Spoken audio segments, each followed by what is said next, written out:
نحمده ونصلي على رسوله الكريم أما بعد فأعوذ بالله من الشيطان الرجيم بسم الله الرحمن لقد كان لكم في رسول الله أسوة حسنة لمن كان يرجو الله واليوم الآخر وذكر الله كثيرا صدق الله العظيم رب اشرح لي صدري ويسر لي أمري واحلل عقدة من لساني يفقهوا قولي واجعل لي وزيرا من أهلي آمين يا رب العالمين.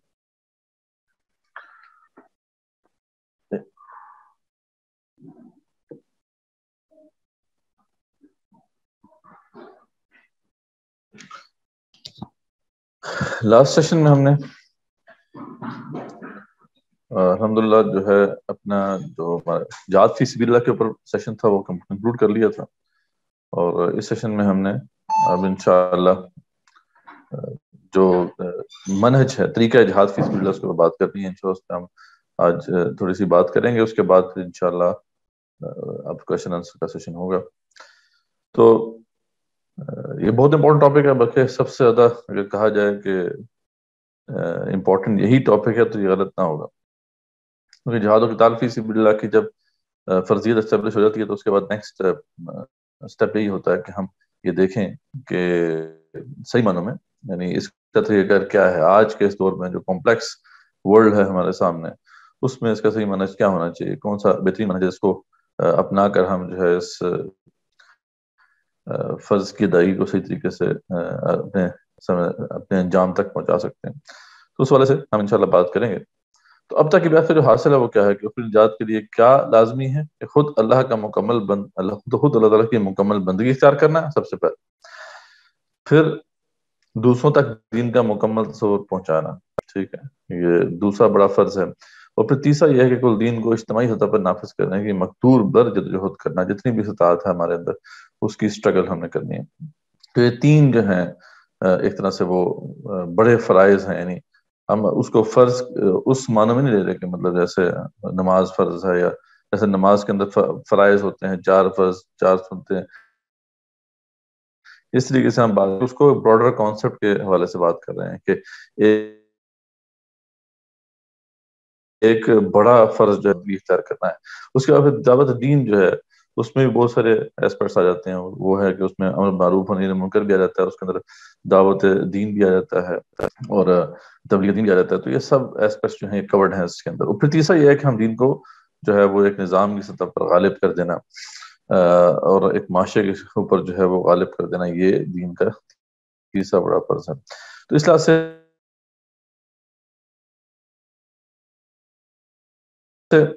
دیکھا ہے وہ تمام چیزیں آپ کے سامنے آ چکی ہیں، تمام آیات آپ نے دیکھ لی ہیں، تمام نصوص آپ کے سامنے واضح ہو چکی ہیں.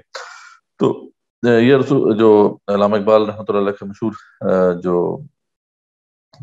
شعر ہے، بلکہ 2 اشعار ہیں جس کے اندر انہوں نے پورا دین کا نچوڑ پیش کر دیا کہ دین ہے کیا، اس کا تقاضا ہم سے کیا ہے.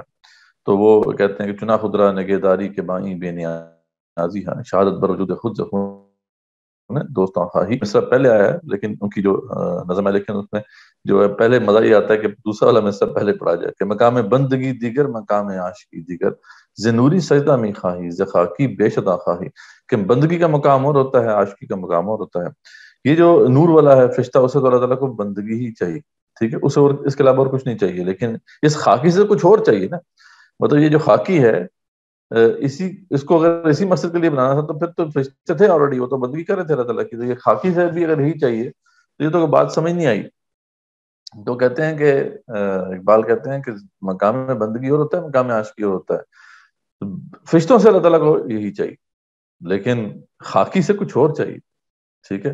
اور وہ کیا ہے کہ جس کا ذکر ابھی یہاں پہ آ رہا ہے کہ چنا خدرا نگہداری کے بائیں بے نیازی ہا. یعنی وہ کہتے ہیں کہ یہ تو مجھے معلوم نہیں ہے اللہ کہ تو بے نیاز ہے، تجھے تو کسی کی حاجت نہیں، ٹھیک ہے. تو یہ تو مجھے سمجھ نہیں آئی کہ اس کے باوجود تو ہم سے یہ کیوں چاہتا ہے، ٹھیک ہے. یہ تو چلو ایک مسٹری ہے، لیکن یہ مجھے پتا چل گیا ہے کہ تجھے مجھ سے چاہیے کیا. وہ کیا ہے کہ شہادت پر وجود خود زخون ہے دوستاں خواہی، کہ تو اصل میں اپنے وجود پر اپنے دوستوں کے خون سے شہادت چاہتا ہے. جیسا کہ میں نے آپ کو اگزامپل لاسٹ ٹائم دی تھی کہ اگر کہیں پہ پروانے جو ہیں وہ کٹے جلے پڑے ہوں تو اس سے معلوم ہو جائے گا کہیں نہ کہیں شمع ضرور ہے. گو کہ شمع آپ کے آنکھوں کے سامنے نہ بھی ہو تبھی آپ جان لیں گے کہ شمع کہیں نہ کہیں ہے. تو یہی معاملہ ہے کہ اللہ تعالیٰ کے لیے جب لوگ کٹ مریں گے، جب اپنی جانوں کے نظرانے پیش کریں گے تو معلوم ہوگا کوئی تو ہستی ہے اس قابل کہ اس کے لیے جان تک دے دینی چاہیے. تو اللہ تعالیٰ جو ہے ہمارے خون سے جو ہے شہادت جو ہم دیں اس کے وجود پر وہ چاہتا ہے ہم سے. تو یہ دین کا ایک طرح سے نچوڑ ہمارے سامنے آ جاتا ہے. اور رسول اکرم صلی اللہ علیہ وسلم جو ہے یقیناً وہ اس والے سے ہمارے لیے بہترین نمونہ ہے کہ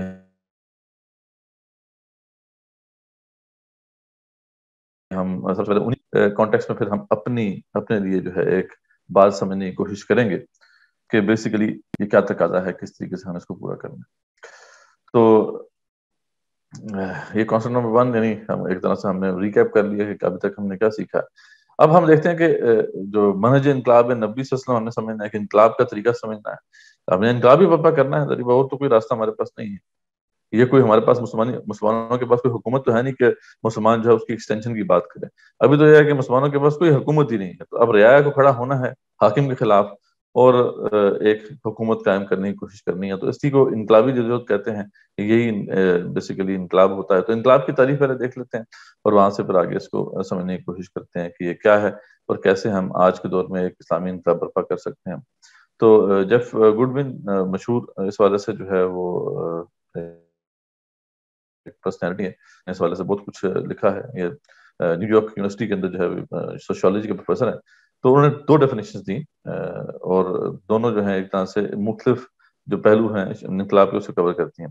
تو وہ کہتے ہیں کہ any and all instances in which a state or a political regime is overthrown and thereby transformed by a popular movement in an irregular, extra constitutional and or a violent fashion. کہ ان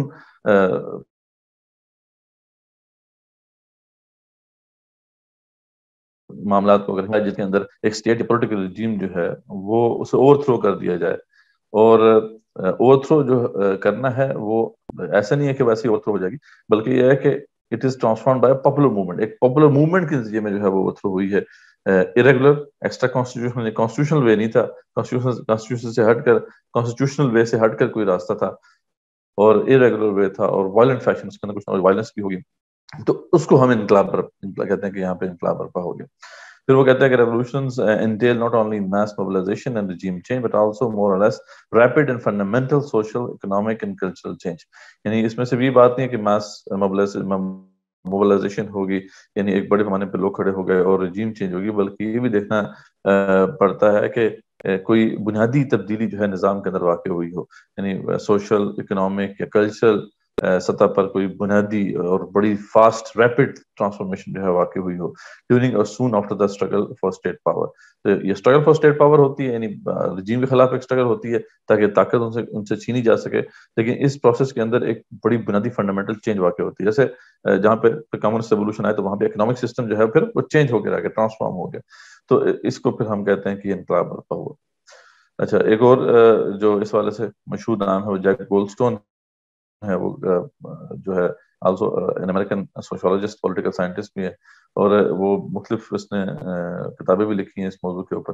تو وہ یہ کہتا ہے کہ an effort to transform the political institutions and the justifications for political authority in society accompanied by formal or informal mass mobilization and non-institutionalized actions that undermine authorities. ٹھیک ہے, تو ایک ایسی اسٹرگل جو پولیٹیکل انسٹیٹیوشنز اور جو justification political authority ہوتی ہے, سوسائٹی میں جو پولیٹیکل اتھارٹی ہوتی ہے اس کو ٹرانسفارم کر کے رکھ دے, accompanied by formal informal mass mobilization. یعنی وہ بھی یہ بات کر رہا ہے کہ ساتھ ایک پاپولر موومنٹ ضرور ہونی چاہیے, تبھی اس کو ریولوشن کنسیڈر کیا جائے گا. تو یہ دونوں جو ہیں اسکالرس, ان کی ڈیفینیشن جو ہے ٹیکسٹ بک ڈیفینیشن ہمارے سامنے آگے ہم دیکھتے ہیں کہ اسی والے سے جو ڈاکٹر صاحب رحمۃ اللہ علیہ اس کو انہوں نے اس طریقے سے اسی روشنی میں بیان کیا تھا اپنی مشہور کتاب رسول انقلاب کا طریقہ انقلاب صلی اللہ علیہ وسلم. وہ مانتے ہیں کہ آج کے اسلام میں انقلاب اس اجتماعی نظام میں کسی تبدیلی کو کہتے ہیں, مذہبی میدان میں کسی بڑی سے بڑی تبدیلی کو بھی انقلاب نہیں کہا جا سکتا. یہ بہت اہم نقطہ ہے, اس کو سمجھ لیجیے. ڈاکٹر صاحب فرماتے ہیں رحمۃ اللہ کہ تاریخ انسانی میں سب سے بڑی مذہبی تبدیلی 300 عیسوی میں ہوئی تھی, جب شہنشاہ روم جو کانسٹنٹین تھا, قسطنطین اعظم نے عیسائیت اختیار کر لی تھی اور ساری سلطنت عیسائی ہو گئی تھی. مذہبی تاریخ کے اندر کبھی نہیں ہوئی. سلطنت روما اس وقت 3 بر اعظموں پر پھیلی ہوئی تھی، یعنی پورا شمالی افریقہ، پورا مشرقی یورپ اور پورا مغربی ایشیا، لیکن اتنی بڑی مذہبی تبدیلی کا نام کبھی انقلابات کی تاریخ میں نہیں رمایا گیا، اس لیے کہ اس مذہبی تبدیلی سے سیاسی، معاشی یا سماجی نظام میں کوئی بنیادی تبدیلی واقع نہیں ہوئی تھی. انقلاب وہ تبدیلی کہلائے گی جو کسی ملک کے سیاسی نظام، معاشی نظام یا سماجی نظام سے متعلق ہو اور بنیادی نوعیت کی. تو وہی بات جو ہم پہلے جو ٹیکسٹ بک ڈیفینیشن سمجھ چکے ہیں اسی والے سے ڈاکٹر صاحب یہ بیان کر رہے ہیں. مزید اپنے ایک مشہور لیکچر کیا ایرانی انقلاب اسلامی انقلاب ہے، اس میں انہوں نے، آپ کو پتا ہے کہ جب ایرانی انقلاب آیا تھا تو انہوں نے کافی یہاں پہ پھر اس کا انالیسس کیا تھا. تو اس میں وہ لکھتے ہیں کہ دوسرا جو پری ریکوزٹ ہے ایک اسلامک ریولوشن کا، ویسے کسی بھی ریولوشن کا، وہ یہ ہے کہ پری ریولوشن جو دور ہے انقلاب سے پہلے کے زمانے میں جو بھی کئی منظم ادارے موجود ہوتے ہیں ان کے ذریعے سے انقلاب کبھی نہیں آتا. یعنی ایسا نہیں ہو سکتا کہ کسی سوسائٹی کے اندر کوئی ایگزسٹنگ کوئی موجود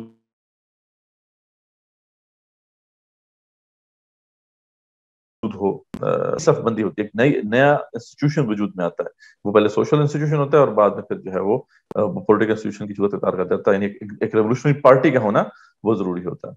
تو انقلاب آیا کرتا ہے ایک نئی جماعت سے، جو انقلابی پارٹی نئے کیڈرز کے ساتھ وہ لوگ، یعنی انقلابی پارٹی ہوتی ہے، ریولوشنری پارٹی ہوتی ہے، نئے کیڈرز کے ساتھ وہ لوگ جو اس میں شریک ہوں، نئی آئیڈیالوجی کو ذہن قبول کرتے ہوئے اس میں درجہ بندی نہیں ہوگی. وہ ڈاکٹر صاحب فرماتے ہیں یہ نہیں ہوگا کہ جو سید ہیں وہ آگے ہیں اور جو شودر ہیں وہ پیچھے ہیں.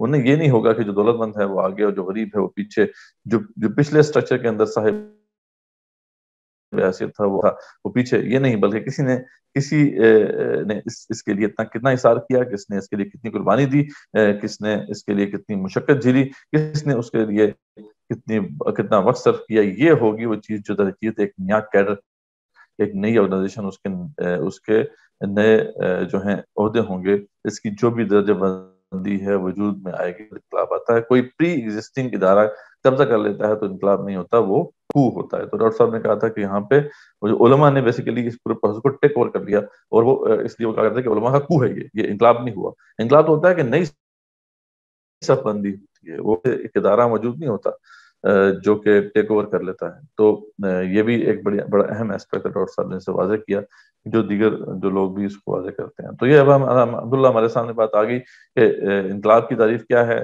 سمرائز کر لیتے ہیں کہ اجتماعی زندگی کے کسی گوشے، یعنی سیاسی، معاشی یا معاشرتی نظام میں کوئی بنیادی تبدیلی واقع ہو جائے. ٹھیک ہے، اس طریقے سے اس تبدیلی میں عوام کی ایک بڑی تعداد انقلابی جماعت کے ساتھ شامل ہو. یعنی صرف جو ہے چند لوگ اٹھ کر جو ہے وہ دفتر اٹھے تو یہ انقلاب نہیں کہلائے گا، اس میں عوام کی شمولیت بھی ایک بڑی تعداد میں ہونی چاہیے.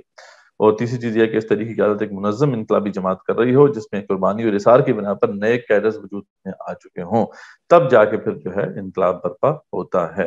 اگر ان میں سے کوئی بھی شرط پوری نہ ہو تو پھر انقلاب نہیں برپا ہوگا. یعنی اگر اب دیکھتے ہیں کہ اجتماعی زندگی کسی گوشے میں تبدیلی بھی آ جائے اور اس میں عوام کی ایک بڑی تعداد جو ہے شامل بھی ہو، لیکن اس کو ریولوشنری پارٹی نے لیڈ نہ کیا ہو، تب بھی اس کو پھر ریولوشن ہم اس طریقے سے نہیں کنسیڈر کرتے. یعنی ہم یہ بہرحال ضرور کہہ سکتے ہیں کہ اسکیل ہے، یہ بھی نہیں کہہ سکتے کہ بالکل انقلاب نہیں ہو. ایرانی انقلاب کو بالکل بھی یہ کہنا کہ انقلاب ہے ہی نہیں تو یہ بھی درست نہیں ہے. لیکن ایک پروفاؤنڈ، یعنی ایک پراپر ریولوشن جسے کہا جاتا ہے، وہ اسے اس معنوں میں ریولوشن نہیں کہا جا سکتا. تبدیلی واقع ہوئی، بڑی تبدیلی واقع ہو گئی کہ جہاں بادشاہت کے مقابلے میں جو ہے وہ کلرجی آ گئی. لیکن یہ ہے کہ اس سے صحیح معنوں میں جو ریولوشن جسے پولیٹیکل ریولوشن کہتے ہیں وہ نہیں کہا جا سکتا. تو یہ ہم نے ایک امپورٹنٹ ایسپیکٹ دیکھ لیا. اس کے بعد ہم دیکھتے ہیں کہ رسول انقلاب صلی اللہ علیہ وسلم کا طریقہ انقلاب کیا ہے، کیونکہ سب سے پہلے ہمیں اسی پہ غور کرنا چاہیے. رسول اکرم صلی اللہ علیہ وسلم کی زندگی میں ہمارے لیے بہترین نمونہ ہے، اور آپ صلی اللہ علیہ وسلم کا جو تھوڑا امتیاز یہ ہے کہ آپ نے تاریخ انسانی کا عظیم ترین جو ہے انقلاب برپا کیا. تو بڑا سمپل سا پروسیس ہے، بڑا لاجیکل پروسیس ہے، جس کو آپ سسٹم نے فالو کیا. کہ سب سے پہلا اسٹیپ کیا ہوتا ہے، کوئی بھی نظریہ آپ کے پاس ہے، اب جسٹ امیجن کہ آپ کوئی کمیونسٹ انقلاب برپا کرنا چاہتے ہیں، تب بھی اسٹیپس یہ ہوں گے. ٹھیک ہے، مثلا فرق سے نظریے کا ہوگا. تو آپ ایک نئی جگہ پہ ایک جگہ پہ نیا نظریہ لے کے آنا چاہتے ہیں، تو سب سے پہلے اس نظریے کی دعوت ہوگی. ٹھیک ہے، آپ اس کی دعوت دیں گے سوسائٹی کا. جو لوگ بھی اس پر لبیک کہیں گے اور شامل ہوں گے آپ کے کیڈرز میں، تو ان کو منظم کیا جائے گا ایک ریولوشنری پارٹی کی شکل میں. اور پھر جو بھی لوگ اس کا حصہ بنیں گے ان کی تربیت ہوگی، ان کو ٹرین کیا جائے گا، آئیڈیالوجیکلی بھی ٹرین کیا جائے گا، اور بھی مختلف ایسپیکٹس سے ان کو ٹریننگ دی جائے گی تاکہ وہ ایک ایکٹیوسٹ بن سکیں. اور پھر اس کے بعد جو ہے ایک بڑے لمبے عرصے تک پھر آپ کو ایکسرسائز کرنا ہو، جسے صبر محض کہتے ہیں. کفو ایدیکم یعنی ہاتھوں کو بندھا رکھو. تو یہ چیز انشاءاللہ آپ کے سامنے اس کی سمری جو ہے وہ آ جائے گی. تو سب سے پہلے جو ہے جو نظریے کی ہے اس کو دعوت دی جاتی ہے. اس کے لیے گزاری بتا لٹریچر ہوتا ہے. اگر کمیونسٹ انقلاب برپا کرنا ہے تو آپ کے پاس کارل مارکس کی پھر رائٹنگز ہیں. کمیونسٹ مینیفیسٹو آپ کو پڑھانا ہوگا اور ڈاس کیپیٹل پڑھانی ہوگی, یعنی اس کو معاشرے میں پھیلانا ہوگا. ہمارے ہاں اگر ہم نے اسلام کا انقلاب برپا کرنا ہے, توحید کے اوپر توحید کے نظریے کو عام کرنا ہے, تو سب سے امپورٹنٹ لٹریچر قرآن ہے. قرآن کو عام کرنا ہوگا, قرآنی افکار کو عام کرنا ہوگا, اس کے نظریات کو عام کرنا ہوگا. جو لوگ اس پہ لبیک کہیں گے, آگے بڑھیں گے, ان کی پھر سب بندی کرنی ہوگی. تو سب سے پہلے جو اس کی دعوت ہے, اور دعوت ہر سطح پہ ہوگی, ہر لحاظ سے ہوگی. اس کے لیے جو ہے ملٹیپل جو ویز ہیں ان کو استعمال کیا جائے گا. رسول اکرم صلی اللہ علیہ وسلم کو بھی یہی حکم تھا کہ یا ایھا المدثر قم فانذر وربک فکبر, اے چادر اوڑھنے والے اب تو کھڑا ہو جا اور ڈرانا شروع کر, رب کو بڑا کر. ٹھیک ہے. اور پھر اس پہ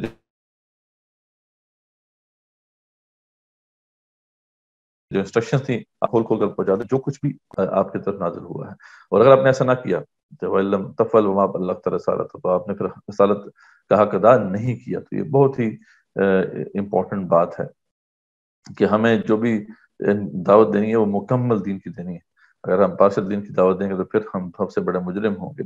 تو سب سے پہلا سٹیپ جو ہے وہ انقلابی نظریہ کی دعوت ہے, جو کہ اس ہمارے کانٹیکسٹ میں توحید کا نظریہ ہے, کیونکہ قرآن مجید جو ہے توحید کے نظریے کو ہی پیش کرتا ہے.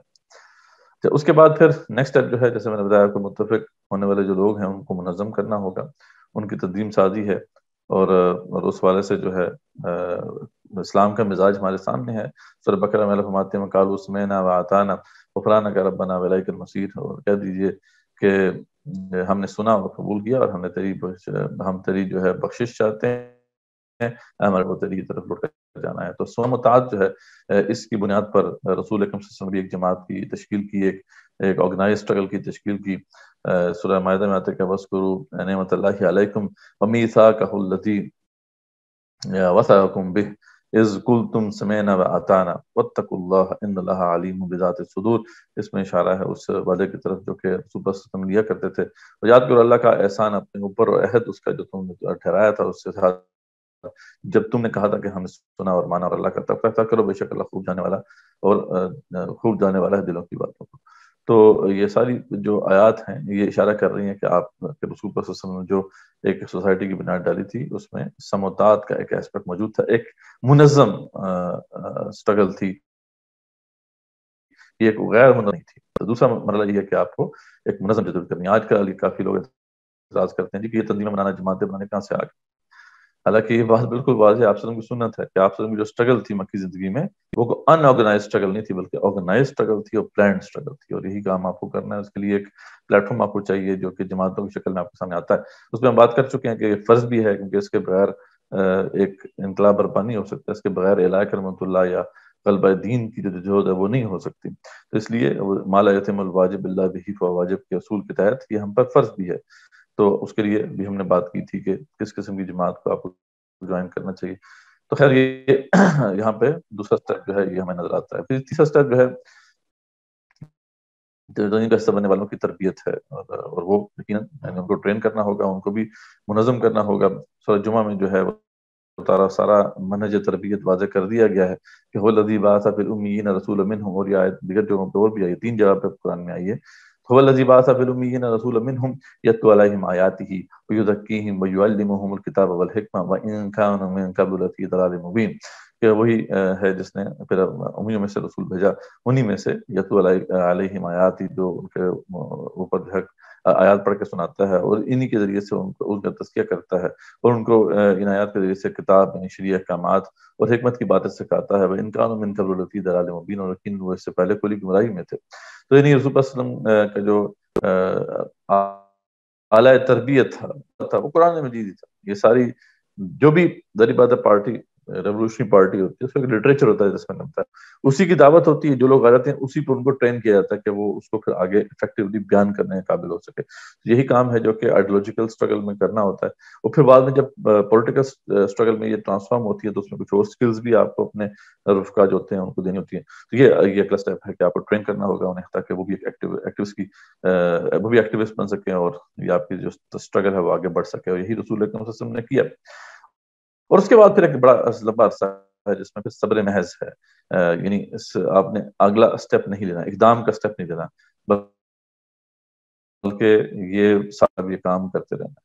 اور یہاں پہ رسول اکرم صلی اللہ علیہ وسلم کی جو انسٹرکشن تھی صحابہ کو، یہ تھی کفو ایدیکم، اپنے ہاتھوں کو بنا رکھو۔ اور اس کی پھر بہت سے فوائد ہیں کہ اگر آپ وقت سے پہلے جو ہے یہ اقدام کے مرحلے میں چلے جاتے ہیں تو پھر کیا ہوتا ہے، جماعت کے ابتدائی مراحل ہی میں کچھ جانے سے بچاؤ نہیں ہوتا، یعنی وہ جماعت بالکل انیشل سٹیجز کے اندر کچھ نہیں جاتی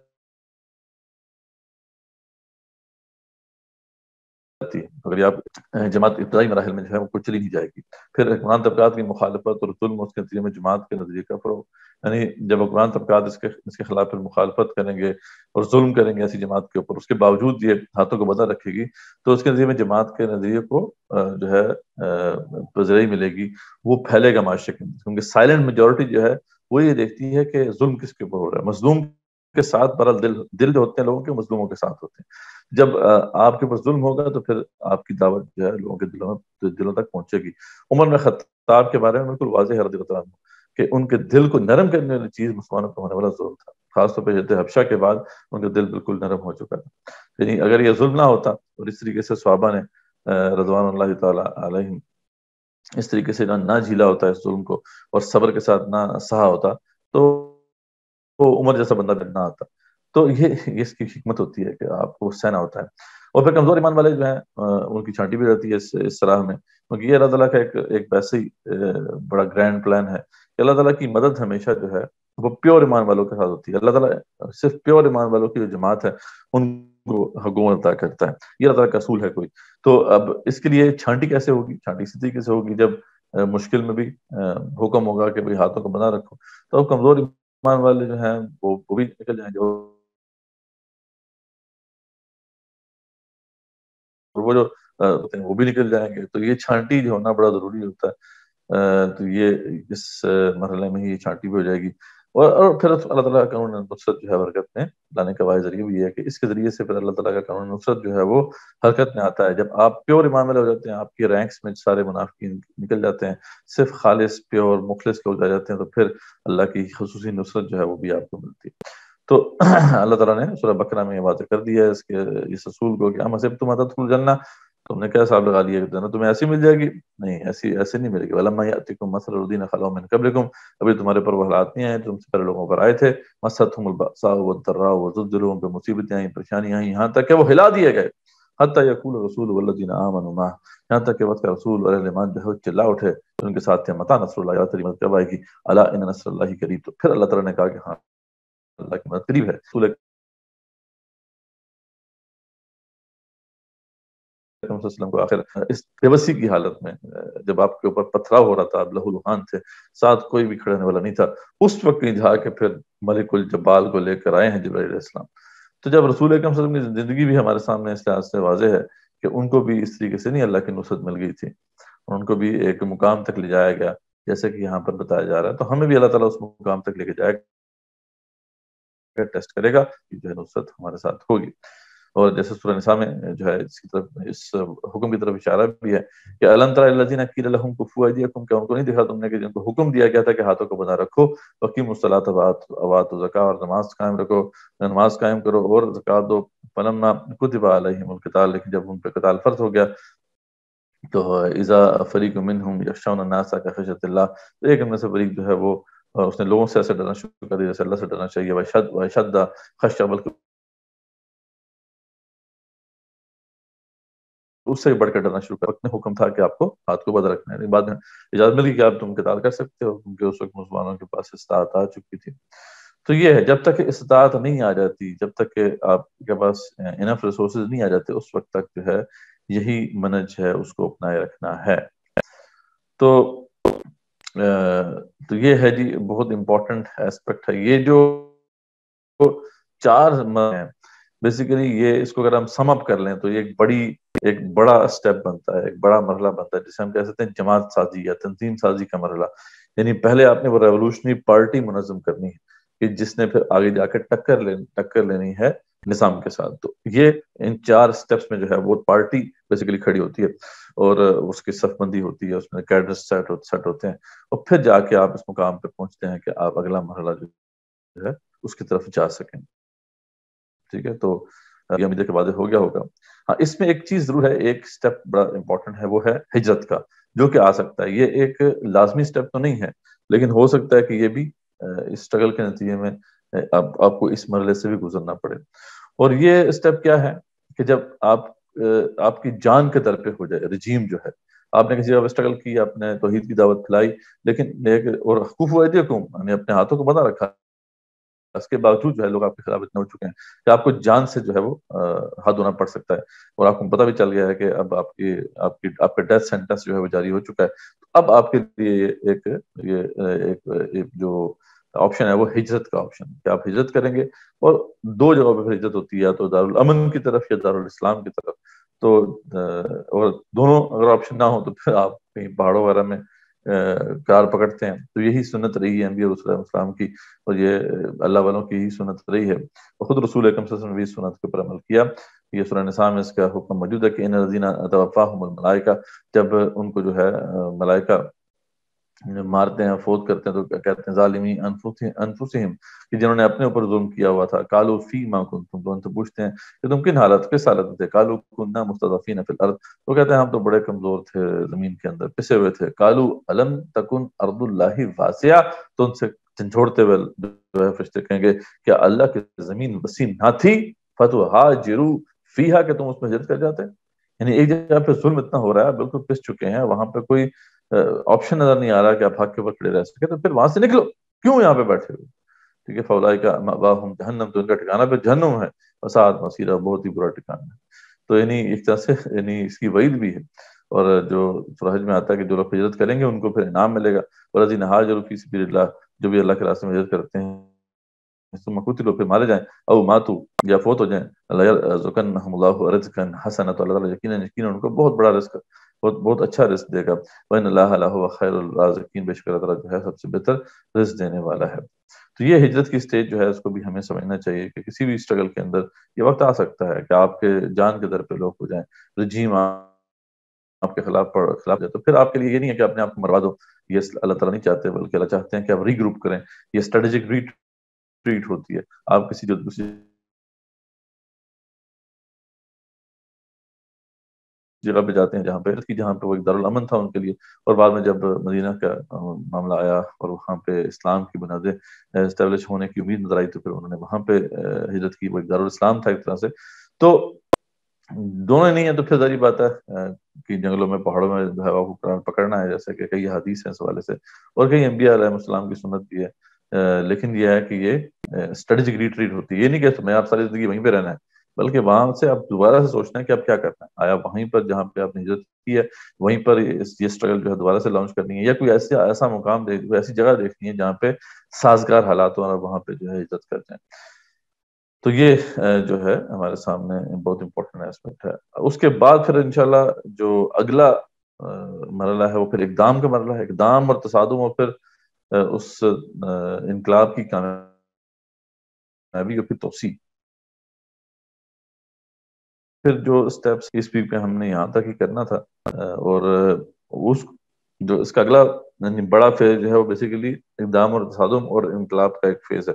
لیکن یہ پہلا فیز بہت ضروری ہے, اور اس کے ایک اسٹیپ کو اچھی طرح سمجھنا نہایت ضروری ہے. تو اب ہم جو ہے کوشچنز لے لیتے ہیں.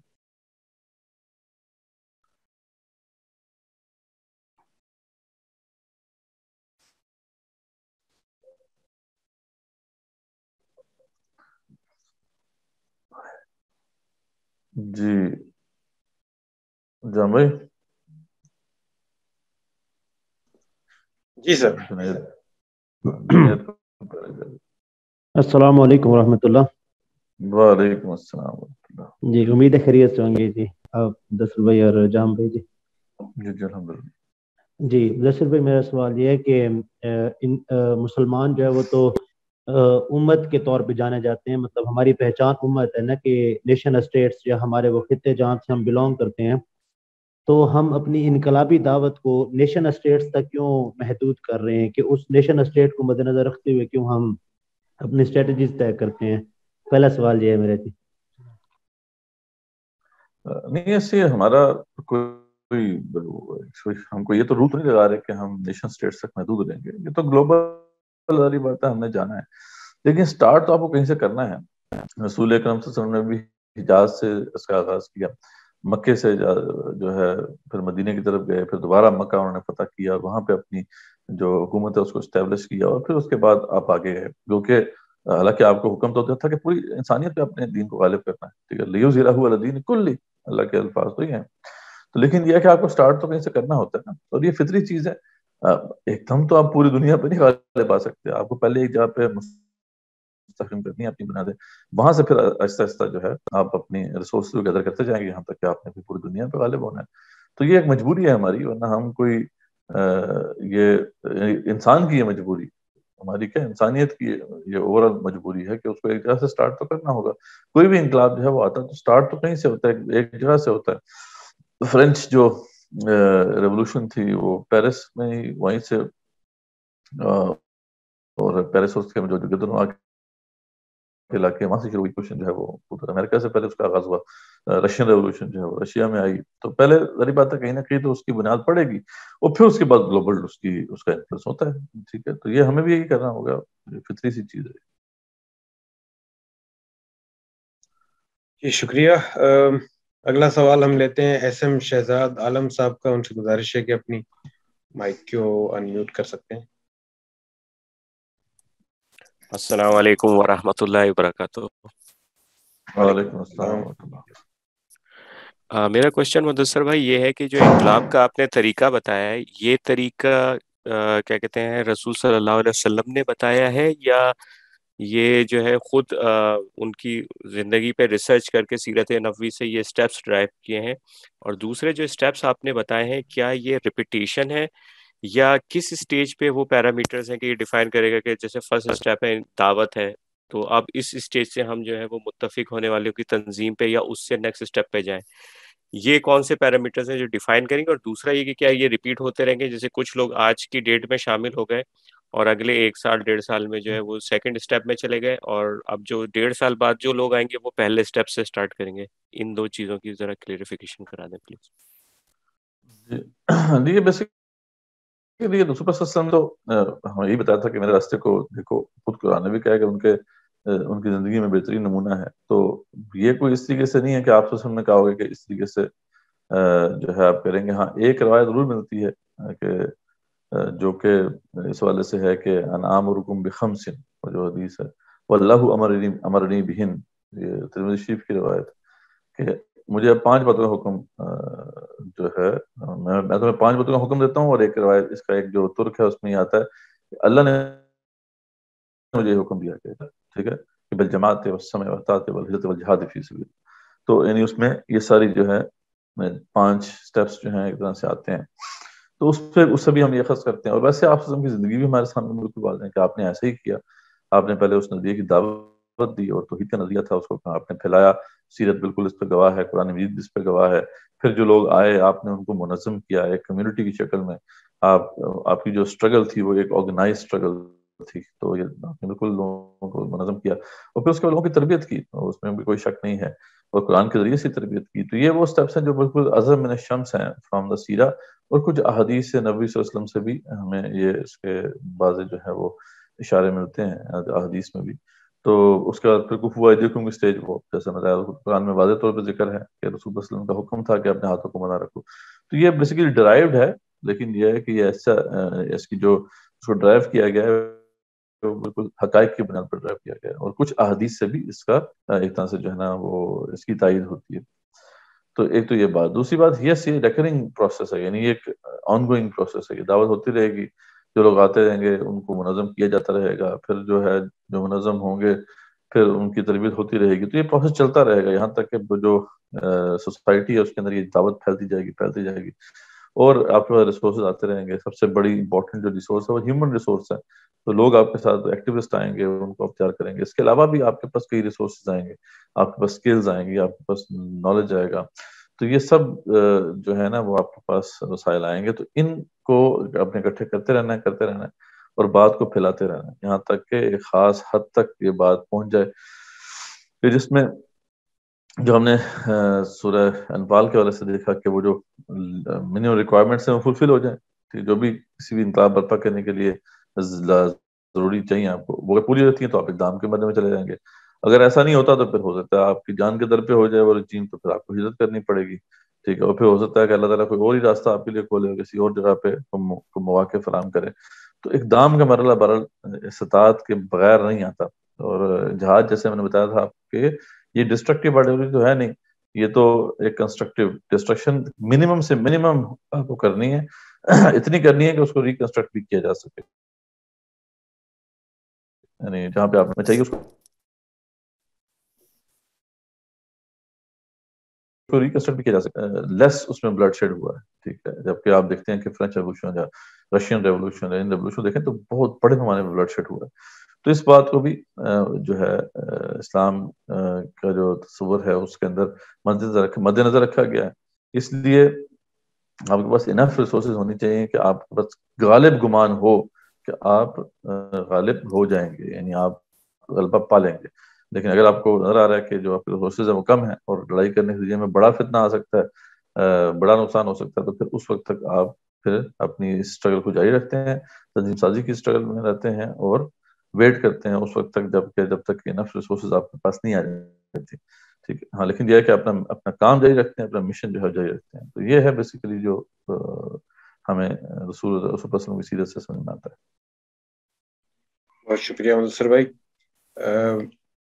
اگلا سوال ہم دوبارہ جنید صاحب کا لیتے ہیں. جنید صاحب اپنا مائک کو انمیوٹ کر سکتے ہیں. جی مدثر بھائی، جی میرا سوال جو ہے نا وہ نیشن اسٹیٹس کے حوالے سے اسی کو ہی تھوڑا سا میں مطلب آگے بڑھاؤں گا. میں یہ کہنا چاہ رہا تھا کہ انقلابی جماعت کی دعوت ایک سٹیج پہ اگر چل رہی ہے، جس طرح بھی ہمارے پڑوس کے اندر افغانستان کے اندر ایک پولیٹیکل جو ہے چینج آ چکا ہے، مطلب رجیم چینج ہو چکی ہے، اور جو لوگ آئے ہیں ان کا دعویٰ پیرنٹی دعویٰ بھی یہ ہے کہ وہ اسلامی جو ہے وہ نظام کی کوشش کریں گے. تو جو ہجرت والا جو سٹیپ ہے، ہجرت والے سٹیپ میں جو ہے وہ ہمارے اوپر یا کسی بھی خطے کے مسلمانوں کے اوپر کس حد تک یہ چیز اب کمپلسری ہو گئی ہے کہ وہ ان کی نصرت کریں، وایا مطلب فائنینشلی یا اپنی سکلز کے ذریعے یا جو ہے عسکری طور پر کسی بھی طریقے سے جو ہے یہ سٹیپ جو ہے وہ ان کا مطلب اس چیز کو اسٹیبلش کس طرح کیا جائے گا. مطلب ہر لوگ جو ہیں وہ اگر اپنی جماعت تک محدود رہیں گے. جی اب ایک مطلب اتنی اپیرنٹلی اتنی چینج آ گئی ہے، فزیکلی چینج آ گئی ہے، اور ان کا دعویٰ بھی ہے کہ وہ مسلمانوں کے لیے ہی مطلب مسلم شریعت نافذ کریں گے. تو اس میں انقلابی جو جماعتیں ہیں وہ کہاں پہ کھڑی ہیں ان کی نصرت کے حوالے سے، اور ان کا کیا طریقہ ہونا چاہیے اس حوالے سے؟ دیکھیں، یہ جو معاملہ ہے نا کہ جو وہ ہجرت، وہ والی ہجرت جس میں اب کسی جگہ پہ اسلام نافذ ہوتا ہے تو لازم ہو جاتا ہے سب کو کہ وہاں پہ جائیں، یہ اس صورت میں ہو سکتا ہے جب مسلمانوں کی مرکزی حکومت، پوری امت کی مرکزی حکومت کہیں پہ قائم ہو جائے. ٹھیک ہے، جیسے کہ رسول اکرم صلی اللہ علیہ وسلم نبی تھے اور مسلمانوں کی ایک مرکزی حکومت مدینے میں قائم ہو گئی تھی، تو اس لیے پھر لازم تھا سب کے لیے کہ وہ وہاں پہ جائیں، ہجرت کریں. ٹھیک ہے، تو یہ چیز جو ہے اگر یہ آپ اسلام کے لیے بعض روایت میں تو یہ بھی آتا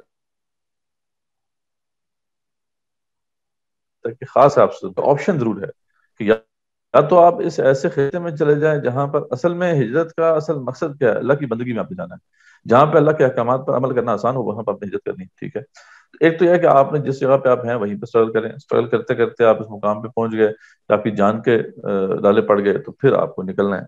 یا پھر یہ ہے کہ آپ اختیاری طور پہ ہجرت کر سکتے ہیں ایک ایسے خطے میں جہاں پہ آپ دیکھ رہے ہیں کہ اسلام پر چلنا آسان ہے. تو اس لیے آپشن ایک ضرور ہے اس وقت امت مسلمہ کے لیے کہ جو یہ سمجھتے ہیں کہ وہاں پہ جانا جو ہے وہ فیزیبل ہے اور جا بھی سکتے ہیں تو جائیں وہاں پر. بالکل طالبان جو ہیں وہ مخلص ہیں اور وہ اللہ کا دین ہی نافذ کرنا چاہتے ہیں. ٹھیک ہے، گو کہ ان کی جو بھی لمیٹیشنز ہیں ہمارے سامنے ہیں وہ اپنی جگہ پہ ہیں، لیکن یہ کہ ان کے اخلاق میں کوئی شک نہیں ہے.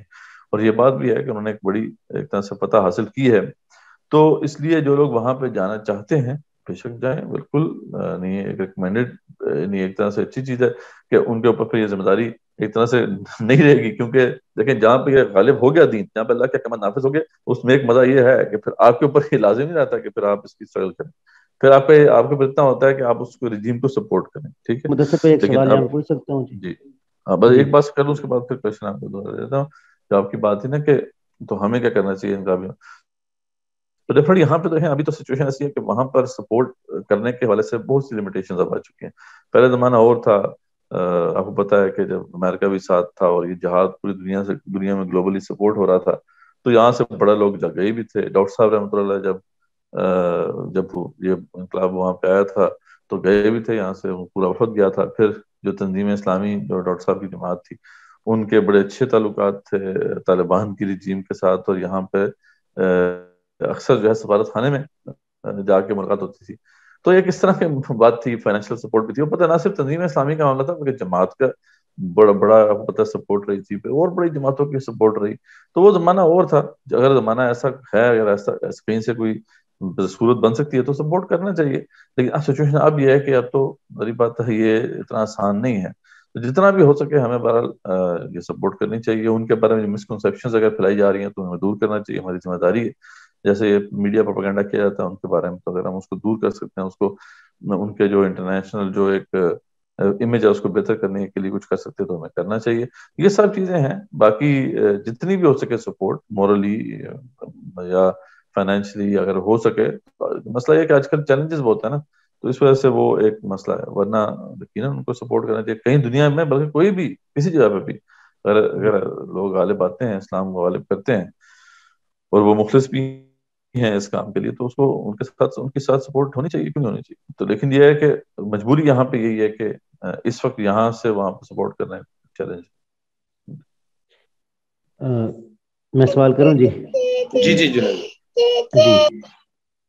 مدثر بھائی، سوال مطلب پھر وہی ہے کہ مطلب طالبان کی جو لیمیٹیشنز ہیں ان کو ایڈریس کرنا نسبتاً آسان ہے ایز کمپیئر ٹو ایک الف سے کام سٹارٹ کرنا بالکل شروع سے. مطلب ہم جس اسٹیٹ انقلابی جماعت، اگر ہم پاکستان کی بات کریں تو چاہے تنظیم ہے، تنظیم اسلامی، یا کوئی بھی اس منہج پر کرنے والی جو تنظیمیں ہیں، وہ مطلب انیشیل سٹیجز میں ابھی جو تربیت کے جو 4 جو بنیادی سٹیپس ہیں، جن میں نظریہ کی دعوت ہے، متفق ہونے والوں کی تنظیم ہے، پھر ان کی تربیت ہے، اور پھر صبر محض جو ہے.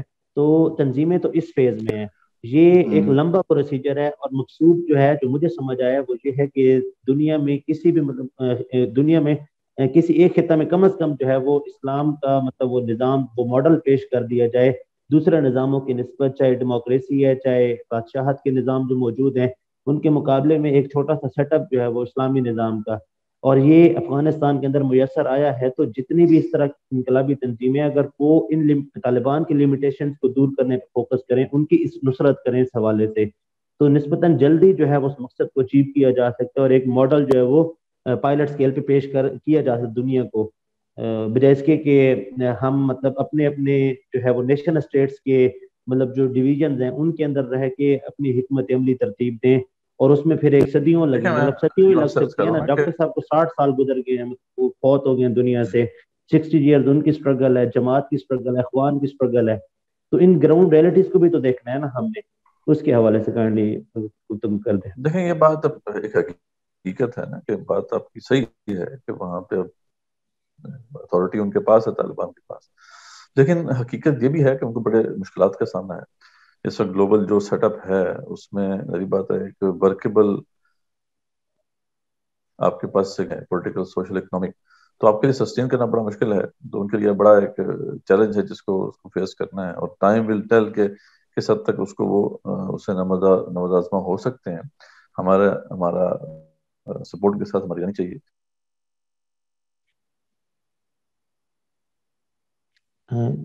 بالکل نہیں، وہ اس میں کوئی رائے نہیں ہے. لیکن جب ڈاکٹر صاحب بھی آپ کو پتا ہے کہ ملا عمر کے پاس گئے تھے اور ڈاکٹر صاحب نے آپ آفر کیا تھا کہ میں آپ کی بیعت کرنا چاہتا ہوں، تو ملا عمر نے کہا تھا کہ نہیں، اس محاذ کو پھر کون سنبھالے. یہ ملا عمر کے الفاظ تھے ڈاکٹر صاحب. تو بالکل ہمیں انہوں نے جو نا حکمت بری بات کی تھی کہ اس وقت یہ سارے فرنٹس ہیں، ہم ہر جگہ اپنے تقاضے ہیں. یہ صرف ایک جگہ پہ تبدیلی آنے سے پوری امت کے اندر تبدیلی نہیں واقع ہوگی. ٹھیک ہے، آپ کو بہرحال باقی جگہوں پہ تبدیلی چاہیے. یعنی اس وقت 3 جو مرکزی جگہ ہیں مسلمانوں کی، جو ملک ہیں، پاکستان اس میں بہت امپورٹنٹ ہے. ٹھیک ہے، سعودی عرب ہے، پھر آپ کا ترکی ہے، اور مصر ہے. اور 4 آپ کہہ رہے ہیں تو مصر ہے. سعودی عرب اس لیے نہیں میں کاؤنٹ کرنا چاہ رہا تھا کہ وہاں وہ تو پوری طرح اس وقت ویسٹ کے قبضے میں. لیکن جو 3 ممالک ہیں جہاں پہ پھر کچھ نہ کچھ جو ہے کو اثر و رسوخ ہے وہاں کے لوگوں کا. تو یہاں پہ تبدیلی جو ہے رونما ہونا بہت ضروری ہے اگر ہم کو پروفاؤنڈ تبدیلی چاہتے ہیں. طالبان کا اپنا ایک بس منظر ہے یقیناً، اور وہاں پہ انہوں نے بڑی قربانیاں دی ہیں اور ایک جو بھی فتح حاصل کی ہے اس میں کوئی شک نہیں ہے. لیکن یہ ہے کہ ڈیفینیٹلی ان کو ایک ماڈرن یا ایک ورکیبل اسٹیٹ کی شکل میں قائم کرنے میں بہت وقت لگے گا. تو ابھی تو آپ نے کہا نا کہ وہاں پہ قریب ہے، اور قریب نہیں ہے، بہت دور ہے. یعنی as compare to Pakistan workable running یا مصر ہو گیا، یا پھر دیکھتے ہیں کہ ترکی کا معاملہ ہے. تو یہ وہ جگہیں ہیں جہاں پہ اسٹیبلش اسٹیٹس ہیں، ٹھیک. اور پاکستان تو خاص طور میں نیوکلیر اسٹیٹ ہے، تو اس لیے یہاں پہ انقلاب برپا کرنا بہت ضروری ہے. تو ابھی تو بات شروع ہوئی ہے طالبان کی وہاں پہ، تو یعنی وہ تو دیکھیں کتنا ٹائم لگتا ہے اس پہ. اور اتنی دیر میں یہاں پہ بھی اگر انقلاب برپا ہو جاتا ہے جو کہ پاسبل ہے یہاں کا، یعنی بنیادی جو اس کی پریکوزٹس ہوتے ہیں وہ فلفل کیے جا سکتے ہیں، تو بڑی تبدیلی یہاں پہ رونما ہو سکتی ہے. اور یہ یاد رکھیں کہ یہاں پہ تبدیلی رونما ہوگی تو طالبان کو بھی سپورٹ ملے گی، ٹھیک ہے. اور جیسے وہاں پہ تبدیلی ہوئی ہے تو اس کا اثر یہاں پہ بھی آئے گا. تو یہ ایک دوسرے کے اس کو سپورٹ کریں گی یہ ساری موومنٹس. لیکن آپشن آپ کے پاس، آپ یہاں پہ اسٹرگل کرنا چاہتے ہیں یہاں پہ کریں، یہاں پہ نہیں کر، یہاں پہ آپ کو آپ کا مزاج کے مطابق نہیں ہے، وہاں جا کے ان کو سپورٹ کرنا ہے کریں. لیکن یہ ہے کہ اسٹرگل بڑا لازمی ہے. اور جیسے مدثر مصر بھائی ہوگا آگے رہتا ہے، کوشچن. جی ترکی جی آگے جہاں کوشچن پوچھ. جی مدثر بھائی، ہم نا لیکچرز کے اندر جن آیات سے، جن مطلب ریفرنسز جو یوز کرتے ہیں، جو آیات، ان کا اکثر کانٹیکسٹ جو ہوتا ہے نا، مطلب کہ ابھی ہم جس لیکچر کو کور کر رہے ہیں وہ جہاد کے حوالے سے ہے، تو وہ تو لیکچر آئے گا ہی ہمارا 4-5 سٹیپس کے بعد.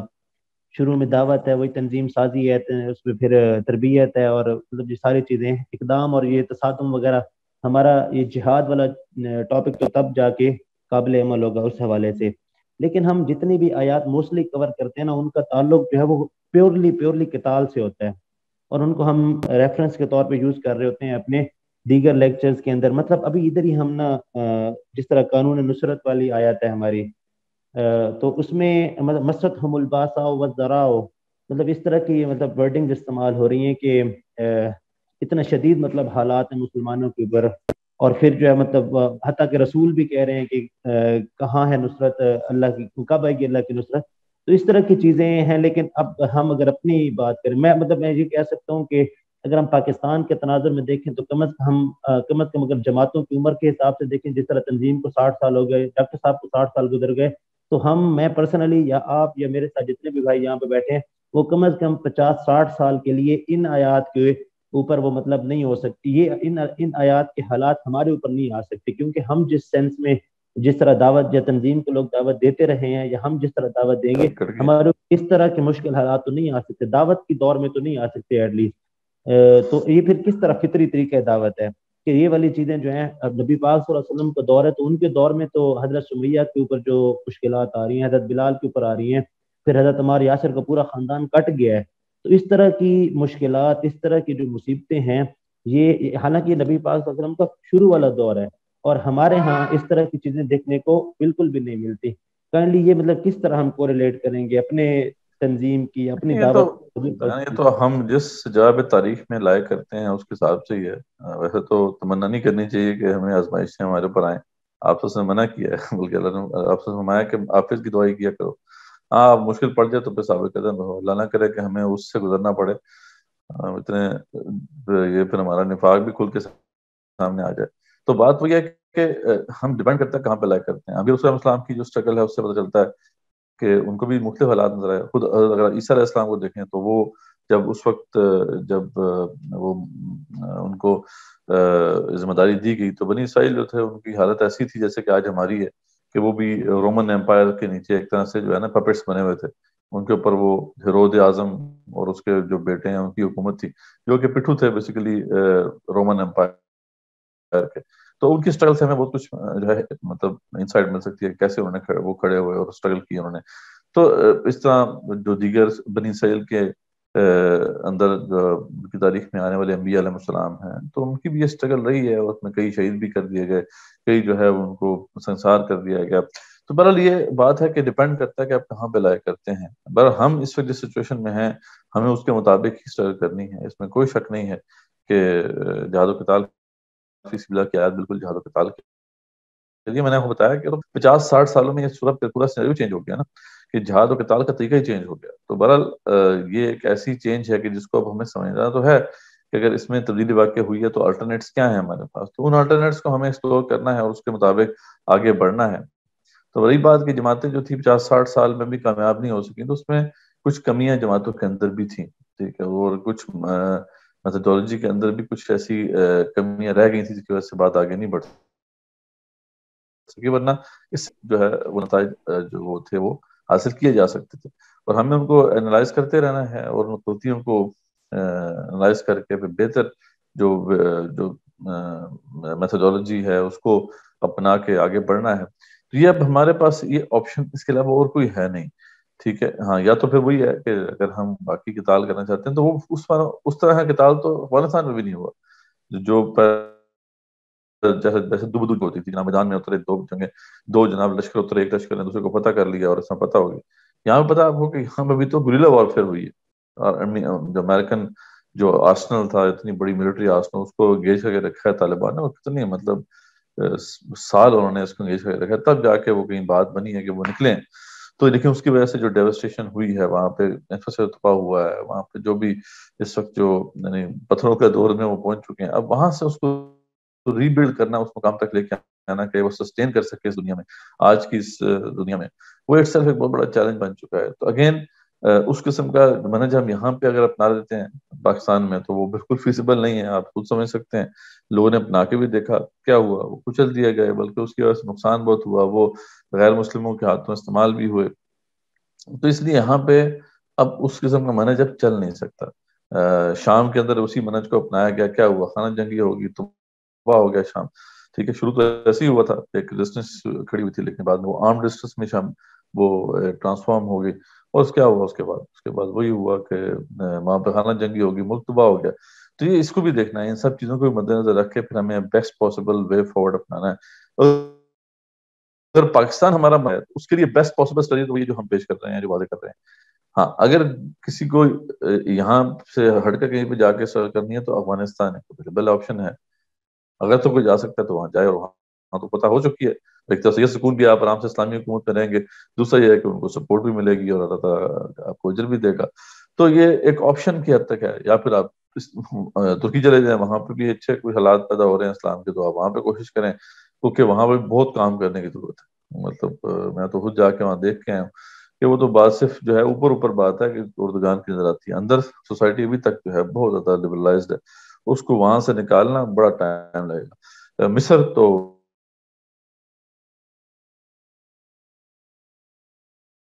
ظلم کی انتہا ہے, ایسی نا, ہم کہاں پہ جائیں, کون سی جگہ ہے جس کو مرکز بنائیں. تو Pakistan is the most suitable place for this, اگر ہم اس کو اسٹرگل کو آگے بھی رکھنا چاہتے ہیں. ہاں, افغانستان ایک اپنی جگہ پہ وہ رہے گی بات کہ جو ان حالات میں جا سکتا ہے تو بالکل جائے, اللہ تعالیٰ اس کو ضرور اجر دے گا اس ہجرت کا. اور یہاں پہ نماز کا ٹائم ہو گیا, اس کو تھوڑا پاس کر لیتے ہیں 10 منٹ کے لیے, پھر ہم اس کو کنٹینیو کرتے ہیں, ٹھیک ہے. تو 10 منٹ کے لیے بھی ایک بریک ہے, انشاءاللہ پھر ہم کرتے ہیں. وعلیکم السلام ورحمۃ اللہ وبرکاتہ. بریک پہ جانے سے پہلے احمد صاحب نے ہینڈ ریز کیا ہوا تھا, ہم ان سے گزارش کریں گے کہ وہ اپنی مائک کو انمیوٹ کریں.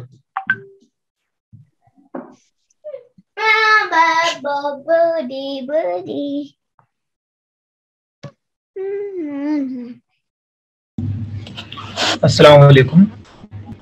وعلیکم السلام. سر آواز آ رہی میری؟ جی احمد صاحب بالکل آپ کی آواز آ رہی ہے. سر میرا نیٹ تھوڑا سلو ہے, تو اگر میں نے سوال یہاں پہ لکھ لیا ہے اپنے پاس, تو اگر آپ کو سوال سمجھ میں نہ آتا آپ مجھے بیچ میں ہی روک دیجیے تاکہ میں وہ لفظ وہاں سے دوبارہ بول لوں.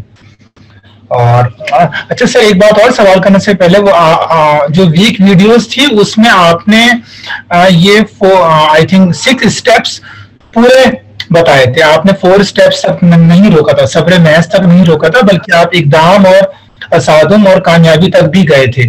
ابھی آپ نے ریویو میں صرف صبر محض, تو اسی لیے میرے سوال نا وہ پورے لیکچر کے ہیں. تو یہ آپ ایک وہ ذہن میں رکھیے گا.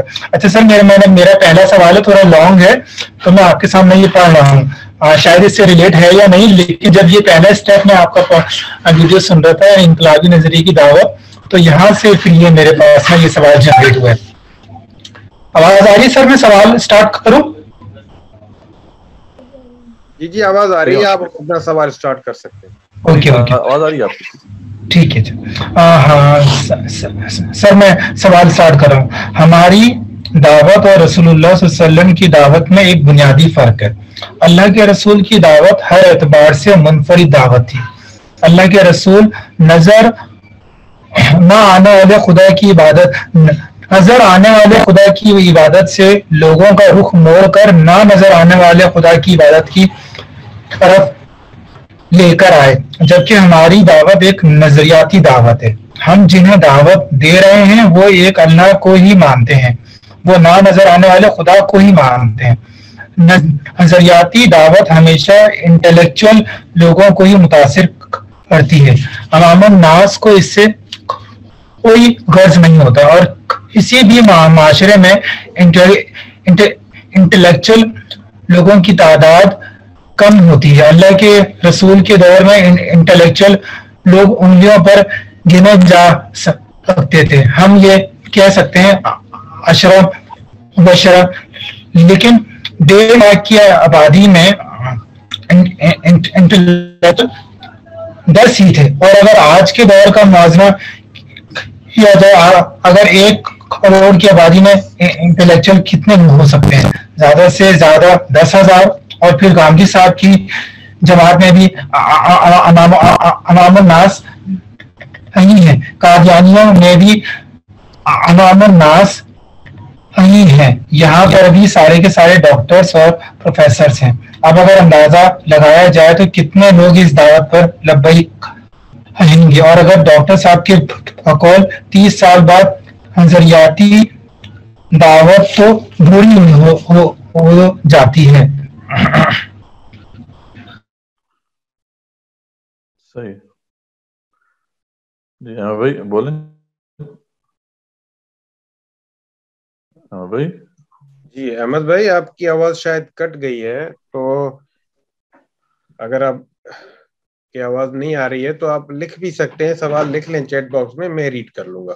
یہاں تک جو ان کی بات آ گئی ہے, لیکن ریسٹ جو باقی ہے وہ دیکھتے ہیں. پھر آواز آ جاتی ہے تو اچھی بات ہے.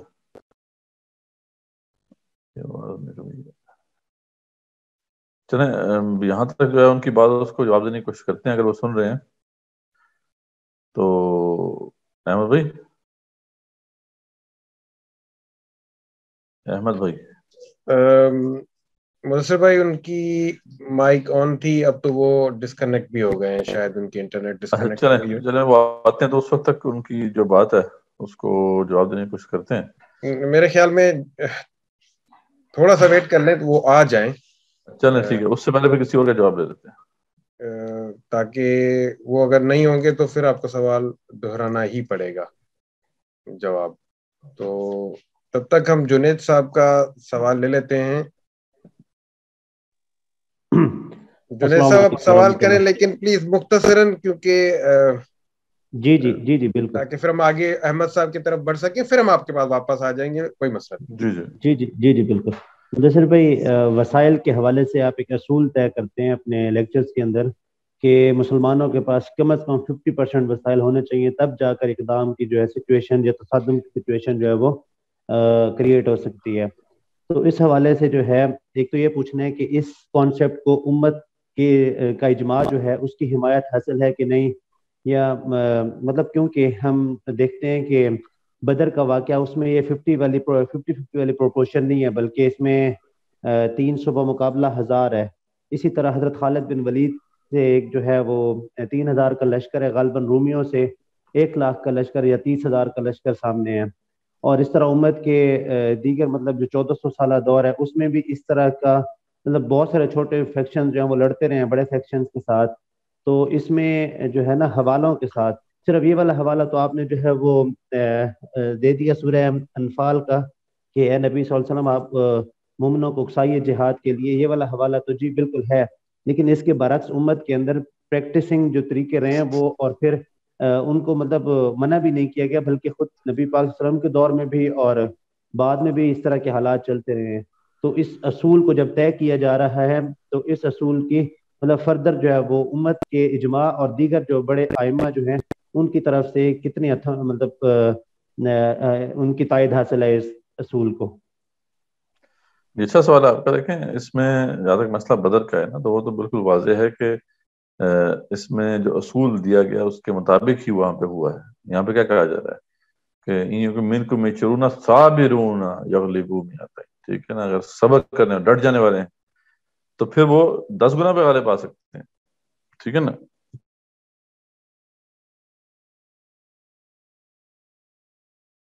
تو وہاں پہ تو سارے کھوٹا معاملہ تھا ہی نہیں، اس لیے تو وہاں پہ 1:3 پہ بھی آپ صلی اللہ علیہ وسلم نے یہ اسٹرگل کی، یعنی آپ نے جہاد کیا۔ لیکن ہم آگے جا کے دیکھتے ہیں کہ غزوہ احزاب میں بھی پھر دوبارہ وہی سچویشن آ گئی تھی، 1:3 تھا۔ یہاں پہ مسلمان تقریباً 3000 کے قریب تھے اور جو لشکر ان کے اوپر حملہ ہوا تھا تقریباً 10,000 کے قریب تھا، ٹھیک ہے۔ تو یہاں پہ 1:3 تھی، لیکن آپ صلی اللہ علیہ وسلم نے پوری کوشش کی کہ کانفلکٹ نہ ہو، وہ سوال ہے نا۔ تو اس کی وجہ یہی نظر آتی ہے، جو ابن عباس کے بہت بڑے مفسر قرآن بھی ہیں اور بہت بڑے صحابی ہیں اور علماء صحابہ میں سے ہیں، تو ان کی انڈرسٹینڈنگ ہے، حدیث میں صحیح بخاری کی روایت ہے کہ جب یہ آیت اتری کہ اگر تم میں سے 20 آدمی بھی صبر کرنے والے ہوں گے تو وہ 200 پر غالب آ جائیں گے، تو مسلمانوں پر سخت خطرہ ہے، کیونکہ اس آیت میں ان پر یہ فرض قرار دے دیا گیا تھا کہ ایک مسلمان 10 کافروں کے مقابلے میں نہ پڑے، یعنی فرض تھا مسلمانوں کے اوپر۔ اب 10 ٹائمز بھی اگر پاور ہے تو تم نے ٹکر لینی، اس لیے اس کے بعد تخفیف کی گئی اور اللہ تعالیٰ نے فرمایا کہ اب اللہ نے تم سے تخفیف کر دیا اور معلوم کر لیا کہ تم میں جوش کی کمی ہے، سو اب اگر تمہیں صبر کرنے والے ہوں گے تو وہ 200 پر غالب آ جائیں گے۔ ابن عباس فرماتے ہیں کہ تعداد کی کمی، اس کمی سے اتنی ہی مسلمانوں کے صبر میں بھی کمی ہوگی۔ تو وہ اپنی زندگی میں ہی صحابہ نے یہ دیکھ لیا کہ وہ ضعف آ گیا تھا، اور یہی وجہ ہے کہ جو اور ہمیں پتہ بھی ہے منافقین جو ہے ان کی بڑی جماعت مسلمانوں کے اندر آ گئی تھی، اور غزوہ احد کے موقع پر تو بھی ہو گئے تھے۔ وہ آپ کے موقع پر ہم دیکھتے ہیں کہ آپ صلی اللہ علیہ وسلم نے پھر وہ نہیں کانفلکٹ کیا، حالانکہ اب نبی صلی اللہ علیہ وسلم سے کون جو ہے زیادہ بہادر ہے، نبی صلی اللہ علیہ وسلم سے کون زیادہ توقع کرنے والا اللہ تعالیٰ سے، اللہ تعالیٰ کے اوپر۔ لیکن کیا وجہ تھی کہ رسول اکرم صلی اللہ علیہ وسلم وہاں پہ اوائڈ کر رہے تھے، یہاں تک کہ جب سعد بن معاذ اور وہ جو تھے اور جو انصاری صحابی تھے، جب انہوں نے آپ سے پوچھا کہ کیا آپ ہمیں بچانے کے لیے ایسا کر رہے ہیں، یعنی آپ نے جب کہا کہ بنی غطفان جو ہے ان کو اب 1/3 جو ہے دے دو اس مدینے کی جو پیداوار کا، تاکہ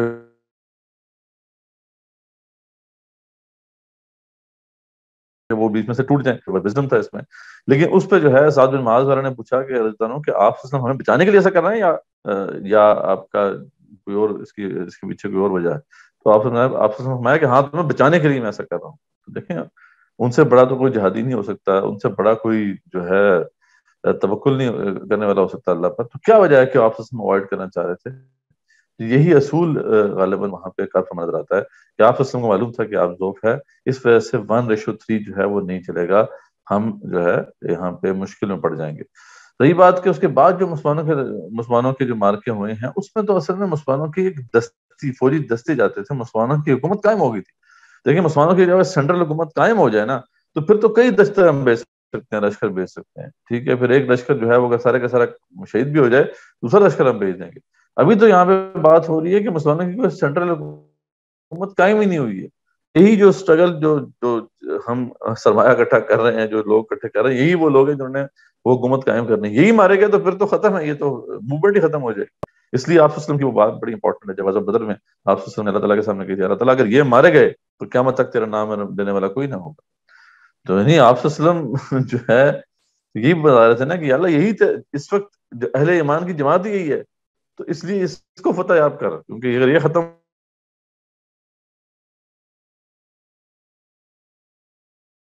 ہو گئے تو پھر تاریخ ختم۔ مارکوں میں جو ہے وہ ریشو پروپورشن آگے پیچھے بھی ہوا، تو اس میں مجبوری تھی، کرنا پڑ رہا تھا، تو صحابہ نے کیا اور وہ اللہ تعالیٰ نے ان کو فتوحات عطا کی۔ لیکن ابھی معاملہ جو ہے وہ اس فیز میں ہے کہ جو بھی یہ اسٹرگل کھڑی ہوگی تو یہی وہ سرمایہ، یہی وہ لوگ ہوں گے جو بس ہوں گے۔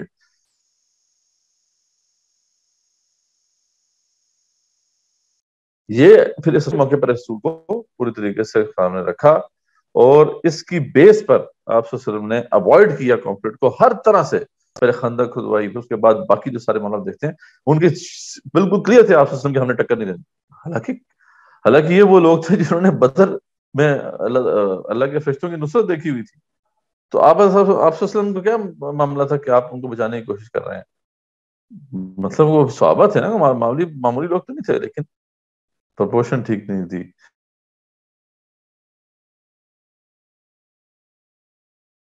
یعنی آپ اللہ تعالیٰ کی جو عمل ہے، سیرت جو سنت ہے، اور پھر ابن عباس کی تشریح پہ آ گئی، تو پھر ڈیفینیٹلی یہ وہ ایسی چیز ہے کہ جس میں بڑے واضح دلائل ہمارے پاس موجود ہے.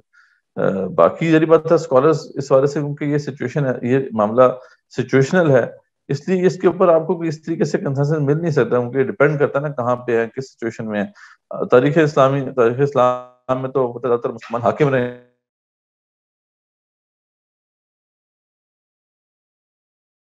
تو اس وقت کے جو حاکم تھے وہ جہاد کرتے تھے دیگر جو حکومتیں تھیں ان کے خلاف. تو اس میں تو ویسے ہی بحث نہیں ہو سکتی تھی. یہ کہیں بحث اگر مل سکتی ہے تو کہیں اس وقت مل سکتی ہے جہاں پہ ابن تیمیہ جیسے لوگ کھڑے ہوئے تھے، اور تتاری جو مسلمان حاکم تھے ان کے خلاف انہوں نے اسٹرگل کی تھی. وہاں پہ آپ کو کچھ اصول مل سکتے ہیں اس حوالے سے، ابن کثیر کے ہاں کچھ اصول مل سکتے ہیں. ورنہ یہ ہے کہ امت مسلمہ کی تاریخ جو ہے اس میں ہم حاکم رہے ہیں، ہم تو محکوم کے بجائے سے وہ مطلب آپ سمجھ رہے ہیں نا کہ وہاں پہ اس طرح بحث نہیں ملے گی. لیکن جہاں اگر نصوص کی بات کریں، نصوص کمپلیٹ ہے ہمارے پاس، اس میں کوئی شک نہیں ہے کہ آپ کے پاس استاد ہونا لازمی ہے. بغیر استاد کے جہاد کا تصور بالکل غلط ہے. دوسری بات یہ ہے کہ یہ ہمیں اصول یہ بھی بتا رہا ہے کہ جب آپ کے پاس اتنے وسائل نہ ہوں تو اپنی اسٹرگل کو جاری رکھیں گے، اسی نہج پہ جاری رکھیں گے تاکہ آپ کے پاس اتنے وسائل آ سکے. تو یہ تو فیکٹس ہیں جو ہم ڈینائی نہیں کر سکتے. تو ہوپ فلی آپ کو آنسر مل گیا. شکریہ مدثر بھائی. احمد صاحب تو واپس آئے نہیں، تو ان کے سوال ان کا کچھ جو کر سکتے ہیں. باتیں تھیں اس کو میں ایڈریس کر دیتا ہوں کہ انہوں نے کہا تھا کہ ایک تو یہ بات کی تھی کہ یہ ایک یونیک دعوت ہے کہ وہ کافروں کے خلاف تھی. ذریعہ بات ہے یہاں پہ مسلمان ہیں، تو دیکھیں اگر صحیح معنی میں اگر وہ پڑھ لیں نا، سید قطب شہید رحمۃ اللہ کی کتاب پڑھ لیں، جہالت جدیدہ جو ہے اس کے اوپر جو انہوں نے کہا، پھر ان کی جو بھائی محمد قطب ہے ان کی کتاب کیف ندعو الناس، یعنی دعوت کا منہج کیا ہو، اس کا اگر پہلا چیپٹر پڑھ لیں تو ان کو آئیڈیا ہوگا کہ سچویشن نہ صرف یہ ہے کہ وہ ویسی ہی ہے بلکہ اس سے بھی ایک درجے گری ہوئی ہے.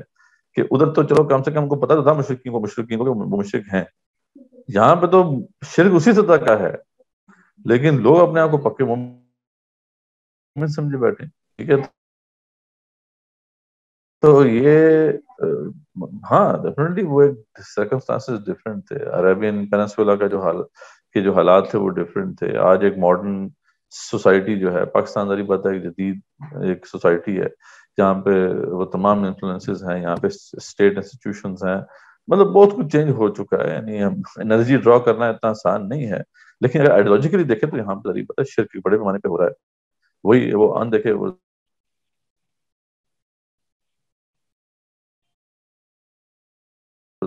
خدا کی جگہ کے مانگتی ہے. تو اس لیے شرک جو ہے وہ تو بہت بڑے پیمانے پھر جو ہے نئے جو خدا پیدا ہو چکے ہیں، تعداد خداؤں میں بڑا سب سے وطن ہے، پیرہن اس کا ہے وہ مذہب کا کفر، وطن اتنا بڑا خدا ہے. اور آج سب سے بڑا خدا، بلکہ جب علامہ اقبال نے بات کہی تھی تو اس وقت نیشنلزم کا بڑا زور تھا. اب تو نیشنلزم اس طریقے سے بھی اتنی اسٹرانگ نہیں رہی ہے. اب تو جو سب سے پیسہ ہے، ٹھیک ہے، کہ اور آپ سے فرمایا کہ 23 عبد الدینار و عبد الدرہم کہ ہلاک ہو جائے عبد الدینار عبد الدرہم. اب تو سب سے بڑا خدا اگر ہے نا، جو کہ جس کی پرستش بھی ہوتی ہے، جس کے لیے خاطر انسان الہ کیا ہوتا ہے؟ الہ وہ ہوتا ہے جس کے لیے آپ لڑنے مرنے پر تیار ہو جائیں. الہ وہ ہوتا ہے جس کے لیے آپ زندگیاں کھپا دیں. الہ وہ ہوتا ہے جس کو آپ نجات دہندہ سمجھیں، ہر لحاظ سے ہر مشکل کشا سمجھیں. تو آج کل آپ کو پتا ہے بڑے سے بڑا پیر بھی اگر دیکھ لیں تو وہ تو یہ ہے سب سے بڑا خدا تو یہ ہے. ٹھیک ہے، تو خدا بڑے ہیں. ٹھیک ہے، یہ دور اپنے ابراہیم کی تلاش میں ہے، صنم کدا ہے جہاں لا الہ الا اللہ. تو بات شرک تو بہت بڑے پیمانے پہ ہو رہا ہے، اور اس لحاظ سے ہماری دعوت کا رخ بڑا واضح ہے. اچھا، ایک اور انالوجی بڑی امپورٹنٹ ہے کہ جو اس وقت عربین سوسائٹی تھی وہاں پہ بھی کسی حد تک جو ہے نا پیسے کی امپورٹنس تھی. یہ بڑی لمبی بحث ہے، میں اس پہ نہیں بھی جا سکتا کہ وہاں پہ بھی جو ہے اصل میں وہ سوسائٹی ایگریرین سوسائٹی نہیں تھی، یعنی وہاں پہ ایگریکلچرل لینڈز نہیں تھے کہ لوگوں کو جو ہے ضروریات زندگی سامنے اویلیبل ہوں. وہاں پہ بھی بہرحال آپ کو جو ٹریڈ سے مال آتا تھا اسے خریدنے کے لیے پیسہ چاہیے ہوتا تھا. تو کسی حد تک کیپٹلزم جیسا کہ آج ہم دیکھ رہے ہیں نا، اس کی کچھ نہ کچھ شاخیں وہاں پہ اور آپ وسلم نے وہ ایک طرح سے اس کی جھلک دیکھ کے اس پہ جو ہے اپنی تنقید کر دی، جس سے واضح ہو جاتا ہے کہ یعنی اصل میں پیسہ خدا بن گیا تھا وہاں پہ ایک طرح سے، اور آج بھی ظاہری بات ہے پیسہ خدا ہے. تو بہت سی سملیرٹیز بھی ہیں آئیڈیولوجیکلی دیکھا جائے تو. ہاں سوسائٹی بہت کمپلیکس ہے، ڈفرینٹ ہے. تو یہ والی بات پر کہنا کہ بالکل وہ ڈفرینٹ تھی، یہ بات کسی حد تک درست نہیں ہے. ہاں بہرحال ڈفرینسز ہیں. تو یہ چیز تھی ایک. تو انہوں نے یہی بات انہوں نے کی تھی بھی، تو کچھ آگے بات کر رہے تھے لیکن چلیں وہ سننے کی ریکارڈنگ تو ان کا سوال ہوگا دوبارہ، انہوں نے لکھ کے بھیج دیا تو دیکھ لیں.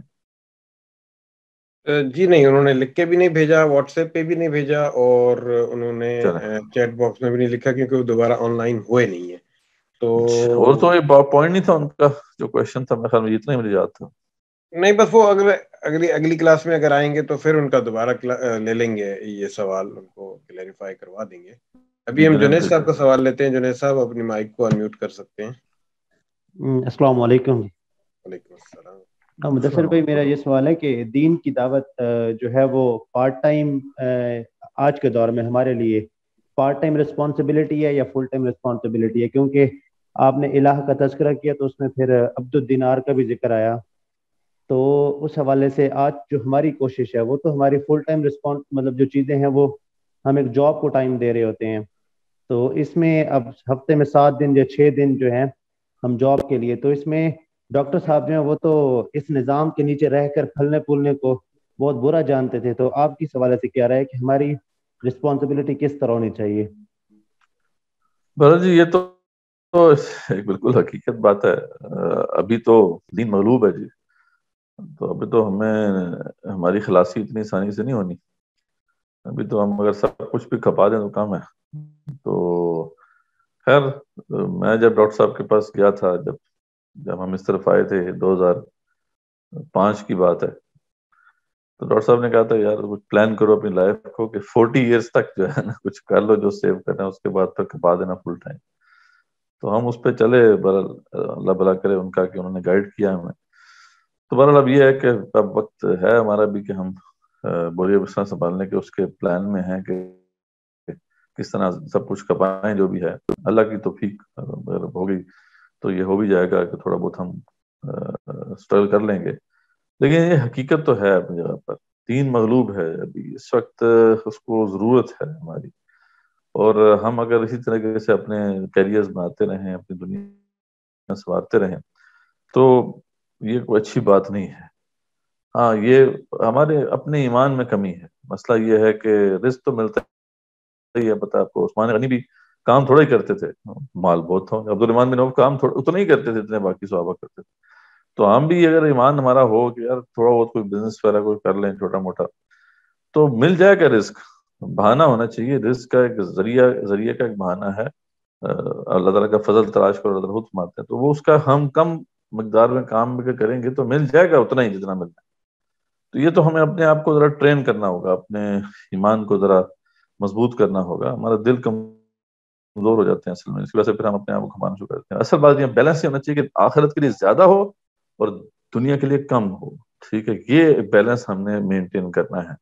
یہ تو نہیں ہم کہہ سکتے دنیا بالکل چھوڑ دیں یا دنیا کمانا پھر کیسے کھائیں، وہ مطلب زندہ کیسے رہیں گے. لیکن سروائیول کے لیے آپ نے کچھ ضرور کرنا ہے بندوبست، لیکن وہ کم ہو آخرت کے لیے زیادہ ہو. یہ اس بیلنس پہ ہمیں اپنی لائف کو لے کے آنا ہے. اس کے لیے پلان کرنا پڑے گا. ذریعہ بات ہے اتنا آسان نہیں ہے آج کے دور بات اتنا آسان نہیں ہے. یہ سچویشن بنتی ہے.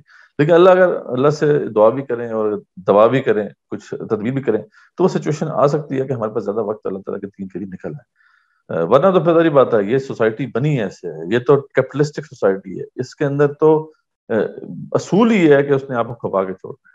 ٹھیک ہے، وہ تو آپ کو لگا دے گا اس کام پہ اور وہ آپ کو یہاں سے نہیں جانے دے گا. پیسہ جو ہے نا بڑا ظالم خدا ہے. وہ آپ کو چھوڑتا نہیں، وہ آپ کو زبردستی اپنی خدمت کرواتا ہے، اپنی پرستش کرواتا ہے. اور وہ آپ کو نہیں جانے دے گا. تو تھوڑا ہمت کرنی ہوگی, پلان کرنا ہوگا, تو اللہ راستے نکالتا ہے. یہ بہرحال ہمیں ذہن میں رکھنا ہوگا کہ اس طریقے سے اگر ہماری زندگیاں چلتی رہیں تو بہرحال جنت اتنی آسان ہے. کم سے کم یہ شعور ہمیں ہو جانا چاہیے, یہ شعور ہمیں ہمارے سامنے واضح ہو جانا چاہیے. یہ بھی ہو گیا تو بڑی بات ہے کہ ہم جنت انسانی سے نہیں جانے والے, اس کے لیے بہت کچھ کرنا ہوگا, ہم وہ بہت پیچھے ہیں ابھی. تو بس جتنا بھی ہو سکے کریں, کوشش کریں, آگے بڑھیں, بڑھتے جائیں جہاں تک کچھ ہم کر سکیں, ورنہ تمہیں گویا مسلمان بلزم, بڑی بات ہے. جی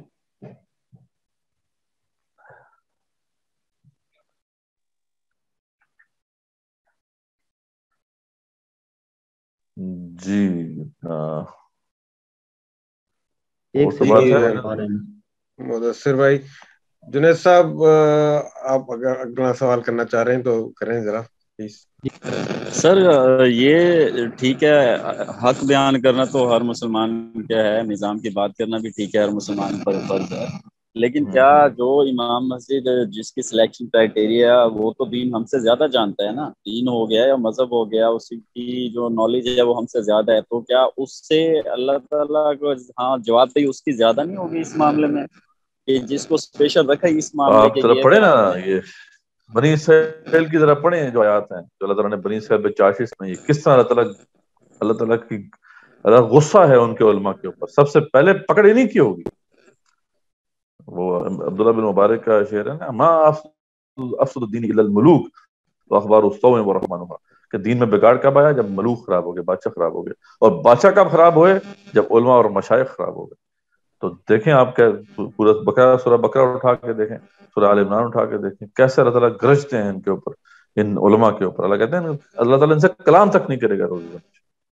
ٹھیک ہے, کیونکہ ان علماء کا ایک ذمہ داری تھی کہ وہ کھڑے ہوں اور اس کا حق ادا کریں. یہ ممبر رسول پر کھڑے ہیں صلی اللہ علیہ وسلم, اس کی سینکٹی ہے, اس کا تقدس ہے, لیکن یہ کام ہی نہیں کر رہے. یہ انہوں نے بزنس بنا لیا پکڑ کے, اور روٹی کمانے کا ذریعہ بنا لی. تو یہ ظلم ہے نا. اصل بات تو یہ ہے کہ پہلے پوچھا جائے گا, ہماری تو بعد میں باری آئے گی. خیر اب تو ہم بھی بہرحال ایک دائی ہیں, دائی رلا ہیں, ہماری بھی پکڑ ہے, لیکن وہ تو یعنی جو جن کے پاس ممبر رسول صلی اللہ علیہ وسلم ہے ان سے تو پوچھا جائے گا, ایسے تو نہیں چھوڑیں گے اللہ تعالیٰ.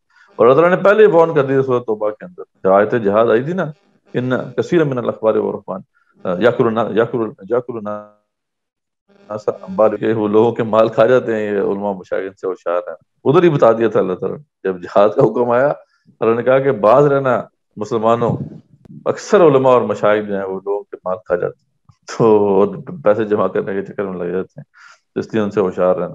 تو وہی ہو رہا ہے ہماری امت کے ساتھ بھی. بنی اسرائیل کا جو ہوا تھا ہمارے ساتھ بھی ہو رہا ہے. اور آپ دیکھیں عیسیٰ علیہ السلام کی اگر ان کی سوانے کو ضرور پڑھیں, عیسیٰ علیہ السلام کی سوانے کو, کیونکہ بڑی واضح مثال ہے ان کے لیے, ان کی زندگی میں ہمارے لیے, کیونکہ وہ بھی اسی سوسائٹی میں آئے تھے جیسے کہ ہم ہیں اس وقت. اوپر جو ہے وہ ہیرود جو تھے, وہ پپٹ بیٹھے ہوئے تھے, جو رومیوں کے پپٹس تھے, اور وہی دو قسم کی تہذیبیں چل رہی تھی. رومی تہذیب جو ہے وہ ایلیٹس اس کے اندر رچے بسے تھے, نیچے کچھ مسلمان جو لگے ہوئے تھے. اس میں پھر عیسیٰ اسلام آتے ہیں اصلاح کے لیے, اور پہلے ان کو پکڑتے ہیں, علماء کو پکڑتے ہیں. کیسے کیسے انہوں نے پھر واز دی ہیں علماء کو. اب انجیل برنباس ضرور پڑھیں آپ سب لوگ, پتہ چلے کہ میں تو عیسیٰ سر اسلام نے کیسی دعوت کھڑی کی تھی. دو یہ تو بعد دو رائے دیکھ کے حضرت میں تو حیران رہ جاتا ہوں کہ یہاں ہم ایک امام کے پیچھے بائی ان آرڈر کی نماز بات پڑھتے ہیں. گال پیش کرتا ہوں, یہ جھوٹ تھا سب. عیسیٰ علیہ السلام جو تھے وہ ریولوشنری تھے, جو کہ کنگڈم آف گاڈ, اللہ کی جو خدائی حکومت اس دنیا میں قائم کرنا چاہتے تھے. اسی جرم کی پاداش میں سولی چڑھائے انہوں نے کوشش کی, وہ تو اللہ تعالیٰ نے بچا لیا. تو یہ ہے کہ بہرحال ان کو تو نہیں چھوڑیں گے اللہ تعالیٰ, اور ہمیں بھی ان کو جوڑنا ہے, ان کو علماء مشائخ کو. خدا کے بندو تم صحیح ہو, جو کھڑے تو ہو کم سے کم. دیکھیں اب شیعوں کو ہم اچھا کہیں سر, جتنا ایک بھی سوال آپ کے اس ہاں سے ایک ریلیٹڈ سوال, یعنی کہ متعلق تو نہیں ہے لیکن ایک ذہن میں آ گیا. میں پڑھ رہا تھا, اس میں لکھا ہوا تھا ایک جگہ کہ حضرت اسحاق علیہ السلام کو یہودیوں کے نزدیک ذبیح اللہ کا ٹائٹل ان کو دیتے ہیں, اور کرسچن کے, یہ تو میں نے بائبل میں خود یعنی کہ پڑھا ہے, اس میں آیا ہوا تھا, اس میں لکھا ہوا تھا کہ حضرت عیسی علیہ السلام کو بھی ذبیح اللہ کا, اور مسلمان جو ہے حضرت اسماعیل علیہ السلام کو ذبیح اللہ کہتے ہیں. اس میں کتنی یعنی کہ اتھینٹک چیز ہے, کتنی اتھینٹک بات ہے؟ اس پہ ہمارے ہاں بھی کچھ اس کا جو مفسرین کو اختلاف ہوا تھا, لیکن یہ ہے کہ بائبل کی اپنی اشارت بھی ہے, اور ہمارے پاس بھی واضح اشارات موجود ہیں قرآن سنت میں کہ جو ذبیح اللہ تھے وہ اسماعیل علیہ السلام ہی تھے. ٹھیک ہے, خود بائبل کے اندر اس کی تشریحات موجود ہیں کہ پہلے جو تھے وہ اسماعیلی علیہ السلام تھے جو کہ اس وقت موجود تھے, تو وہ اسحاق ہو بھی نہیں سکتے. تو خیر وہ بات اس کی جو اگر آپ اس مقام کی تشریح میری سن لیں تو اس میں نے پھر سارا واضح کیا ہے مختلف آیات کو. ہم جائیں گے جنید صاحب کے پاس واپس. جنید صاحب آپ اپنے سوال ریز کر سکتے ہیں. جی السلام علیکم ورحمۃ اللہ. وعلیکم السلام. بہت آسانی سے نا مطلب رخ جو ہے وہ علماء کی طرف ذمہ داری جو ہے وہ چلی گئی کہ علماء جو ہیں وہ اس طرح کا مطلب وہ ایک اسپیسیفائڈ جن کو انہیں بتایا جاتا ہے اس طرح کا ورژن پیش کرتے ہیں. تو اس میں جو ہے خالی علماء کا کیا قصور ہے اس میں؟ تو پراپر جب انہیں مقتدرہ جو ہے وہ جب انہیں لکھ کے دے رہی ہے کہ آپ نے یہ چیز بیان کرنی ہے تو اس میں ان کو پھر جبر بھی ہے. ضروری تو ہمیں تو نہیں پتہ نا کہ ان کو کس طریقے سے وہ چیز کہلوا کے ممبر پہ بٹھایا جا رہا ہے. اب ایسے میں علماء حق بھی گزرے ہیں یا ایسے علماء بھی گزرے ہیں جو ہماری آنکھوں کے سامنے شہید ہو گئے ہیں. یہی پاکستان کے اندر مفتی نظام الدین شامزئی رحمہ اللہ ہیں, مولانا اسلم شیخ پوری ہیں, اس طرح کے جو ہیں وہ علماء شہید ہو چکے ہیں یہاں پہ. تو وہ بھی ہیں, اگر حق بات کریں تو پھر ان کی یہ حالت ہوتی ہے, سیدھی بات کریں تو اگر آپ کو وہ منع کرتے ہیں کہ آپ نے جو ہے اسلام کے دائرہ کے اندر رہ کر جو ہے ولا البراء کے اندر رہ کے آپ نے دوستیاں بھی کرنی ہیں اور دشمنیاں بھی کرنی ہیں, جب یہ باتیں سمجھاتے ہیں تو اس میں پھر ان کو دن دہاڑے گولی ماری جاتی ہے. تو اس میں پھر اگر بچ بچا کے جو اس طرح کے علماء آتے ہیں وہ پھر تعویل کا رستہ ڈھونڈتے ہیں اور پھر وہی باتیں ہیں کہ وہ بتاتے ہیں کہ اتنے بڑا اسٹیٹ ہے, اس کی آرگنائز آرمی ہے, اور پھر وہ اس میں تو ان میں سارا ملبہ علماء کے اوپر جو ہے وہ ڈالنا بھی تو مطلب وہ ہے سمجھ سے بالا تر ہے. اور اسی کے حوالے سے میرا کوشچن بھی ہے کہ ولا یزالون والی جو آیت ہے جس میں کہ اگر آپ نہیں لڑیں گے اور بیٹھے رہیں گے تو وہ تو آپ سے لڑیں گے یہاں تک کہ آپ کو مرتد کر دیں گے دین سے. تو وہ جو فیمت وہو کافر, ان کو جو مرا مرتد ہو کے تو وہ کافر ہوگا. اس آیت میں تو وہ یہ کہ اگر ہم اس طرح بیٹھے رہیں گے اور ہم وہ پہلے والے 4 سٹیپس یوز کریں گے تو اس میں یہ ہے کہ اب ہمیں مقتدرہ جو ہے وہ تو طاقت میں بیٹھی ہے, کون اپنی کرسی جو ہے وہ ہمارے حوالے کرے گا, چاہے ہم سول ریزسٹنس کے تھرو ہی جا رہے ہیں.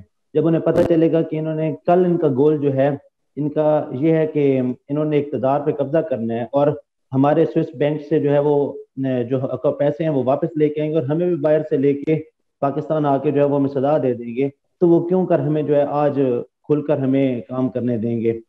ابھی حزب التحریر جو ہے انہوں نے کون سے کوئی اٹھائے ہوئے تھے ہتھیار, وہ ایک ٹھیک ہے ان کا ایک طریقہ تھا کہ فوج کے اندر دعوت کا کام کر رہے تھے اور ان کو اکسانے پہ کوشش کر رہے تھے کہ وہ اپنے فوجیوں کے خلاف بڑے بڑے جو ان کے پالیسی میکرز ہیں ان کے خلاف ریزسٹنس کریں. لیکن ان کے بھی تو آپ دیکھیں کہ بڑے بڑے لوگ جو ہیں وہ آج پس زندان ہیں. تو یہی چیز ہے کہ اگر ہم نہیں بھی لڑیں گے ان سے پھر بھی وہ ہمیں چاہے ہم یہ والے سٹیپس بھی یوز کریں تو الٹیمیٹلی جو ہے مسئلہ تو ہم نے اقتدار پہ قبضہ ہی کرنا ہے نا, اقتدار کو ہاتھ میں لینا ہے الٹیمیٹلی جا کے. تو کیسے کیوں کر جو ہے وہ ہمیں اتنے آرام سے جو ہے وہ یہ لوگ یہ کام کرنے دیں گے.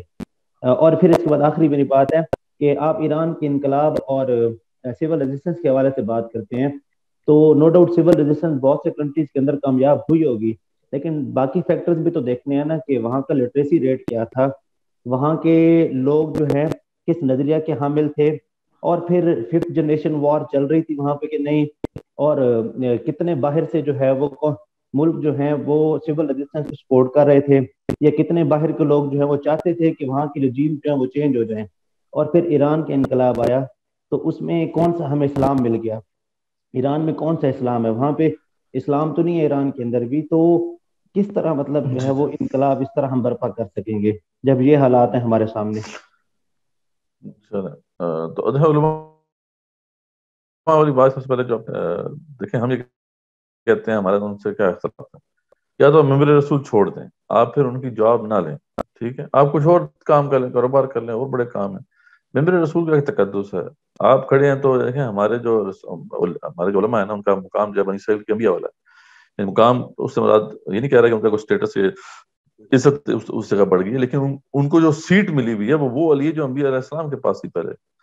تو اب اس سیٹ کا تو خاص خیال رکھیں نا, جب اس سیٹ پہ کھڑے ہونا تو پھر جان جائے تو جائے, حسین بھی تو کھڑے ہوئے، جان چلی گئی.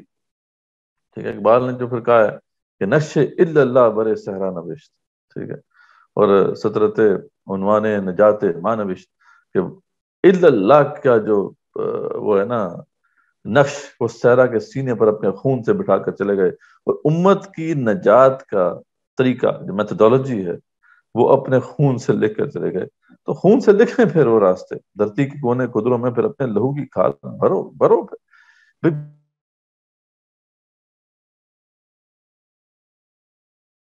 بات یہ ہے کہ اسٹیٹس کا، یہ یعنی آپ کے جو مقام ہے جو آپ کو اللہ نے دیا ہے اس کا تقاضا یہ. انبیاء علیہ السلام شہید ہوئے ہیں، کئی انبیاء شہید ہوئے، کئی انبیاء کو جو ہے وہ اپنی جان چھڑانے کے لیے پہاڑوں میں قرار پکڑنا پڑا. ساری بنی اسرائیل کی تاریخ آپ کے سامنے ہے. تو یہ بات حق، لیکن ہم کبھی نہیں چھوڑ سکتے. حق چھوڑیں گے تو سخت پھر پکڑ ہوگی. تو اس لیے ہمارا ان سے مطالبہ ہے کہ آپ حق بیان کریں. ٹھیک ہے، پھر ہوتا ہے کوئی مشکل آتی ہے تو آئے. یہ نہیں نا کہ آپ باطل کے ساتھ سمجھوتہ کر کے آپ ان سے پیسے بھی لیں، ان کے پے رول پہ بھی ہو جائیں اور آرام سے مزے بھی کریں، اور پھر اس کے بعد تطبیق پیدا شروع کریں. یہ کہانیاں لوگوں کو سنائیں گے، یہ تو اسلامی ریاست چپ کر کے بیٹھو سارے اور سب کو جو ہے لوریاں سنائیں، تو یہ بات ظلم ہے. اس پہ تو نہیں چھوڑے گا اللہ تعالیٰ. تو یہ ہم بات کر رہے ہیں، اس کو ہمیں ان کو بات جو ہے ذہن رکھنی چاہیے. دوسری بات جو تھی آپ کی وہ والی تھی جو سول لائسنس والی تھی، یا اس سے پہلے والی بات مجھے یاد نہیں، یاد کرا دینا. سول لائسنس والی بات دیکھیں، بات ہے کہ ریئلٹی کمپلیکس ہوتی ہے. ان ریالٹی جب ہم بات کرتے ہیں، پریکٹیکلی جب بات کرتے ہیں، تو بہت سے فیکٹرز ہوتے ہیں، انٹرنل ایکسٹرنل فیکٹرز ہوتے ہیں. خود رسول اکرم صلی اللہ علیہ وسلم جس دور میں کھڑے ہوئے، بہت سے فیکٹرز ہیں جن کو ہم کنسیڈر کریں گے جو کہ موافق تھے اس چینج کے، جو کہ چینج آنے والی تھی. تو جیسے وہ غالباً لیمرٹائن ہے، مشہور آتھر ہے فرینچ، وہ لکھتا ہے کہ کہتا ہے کہ وہ جو دوز عربز اور دیٹ سینچری،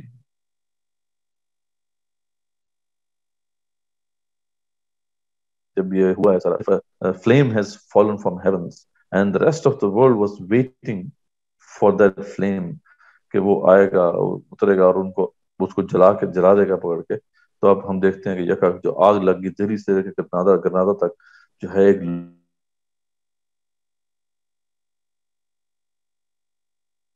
لوگ انسانی جنگل میں آگ کی طرح وہ بات پھیلی. انٹرنل فیکٹر ہوتے ہیں، ایکسٹرنل فیکٹر ہوتے ہیں. یہ تو اللہ تعالیٰ کے دل کا ایام نداولها بین الناس، یہ اللہ تعالیٰ کے ایام ہیں، کبھی موافق ہوں گے کبھی نہیں ہوں گے. بہرحال آپ کو اس کے اوپر نظر رکھنی ہے اور آپ نے اپنے سرکمسٹانسز کے اوپر کھڑے ہو کے کام کرنا ہوتا ہے. ہاں، یہ جرم ہے کہ اگر آپ ان فیکٹرز کو اگنور کر دیں. ان فیکٹرز کو ہم ضرور انالائز کر کے دیکھنا ہوتا ہے کہ کون سے فیکٹرز آپ کے حق میں ہیں، کون سے آپ کے حق میں نہیں ہیں. ہو سکتا ہے کہ ابھی بھی آپ کو سپورٹ مل جائے کہیں سے، تم والے ملک آپ کو سپورٹ کرتے، ایسے بھی موافق حالات ہو سکتے ہیں. ٹھیک ہے، تو حالات کو ضرور دیکھنا چاہیے، اس سے فائدہ اٹھانا چاہیے جتنا بھی ہو سکے. اس کے جو اس کے اندر جو خراب باتیں ہیں ان کو ان سے ہوشیار بھی رہنا چاہیے. جو سوٹ انالیسس ہوتا ہے، یہ ہوتا ہے نا، اسٹرینگس کیا ہیں آپ کی، ویکنیسز کیا ہیں، اپرچونیٹیز کیا ہیں اور تھریٹس کیا ہیں. تھریٹس کا پتہ ہونا چاہیے آپ کو، اپرچونیٹیز کا بھی پتہ ہونا چاہیے کیا کیا ہے. تو یہ ہے کہ یہ تو ہر حالات میں ہوگا، ہر دور میں ہوگا. تو کمپلیکس ریئلٹی کمپلیکس ہے، اس کو اسٹڈی کرنا پڑے گا، ان حالات کو سمجھ کے ہی ایک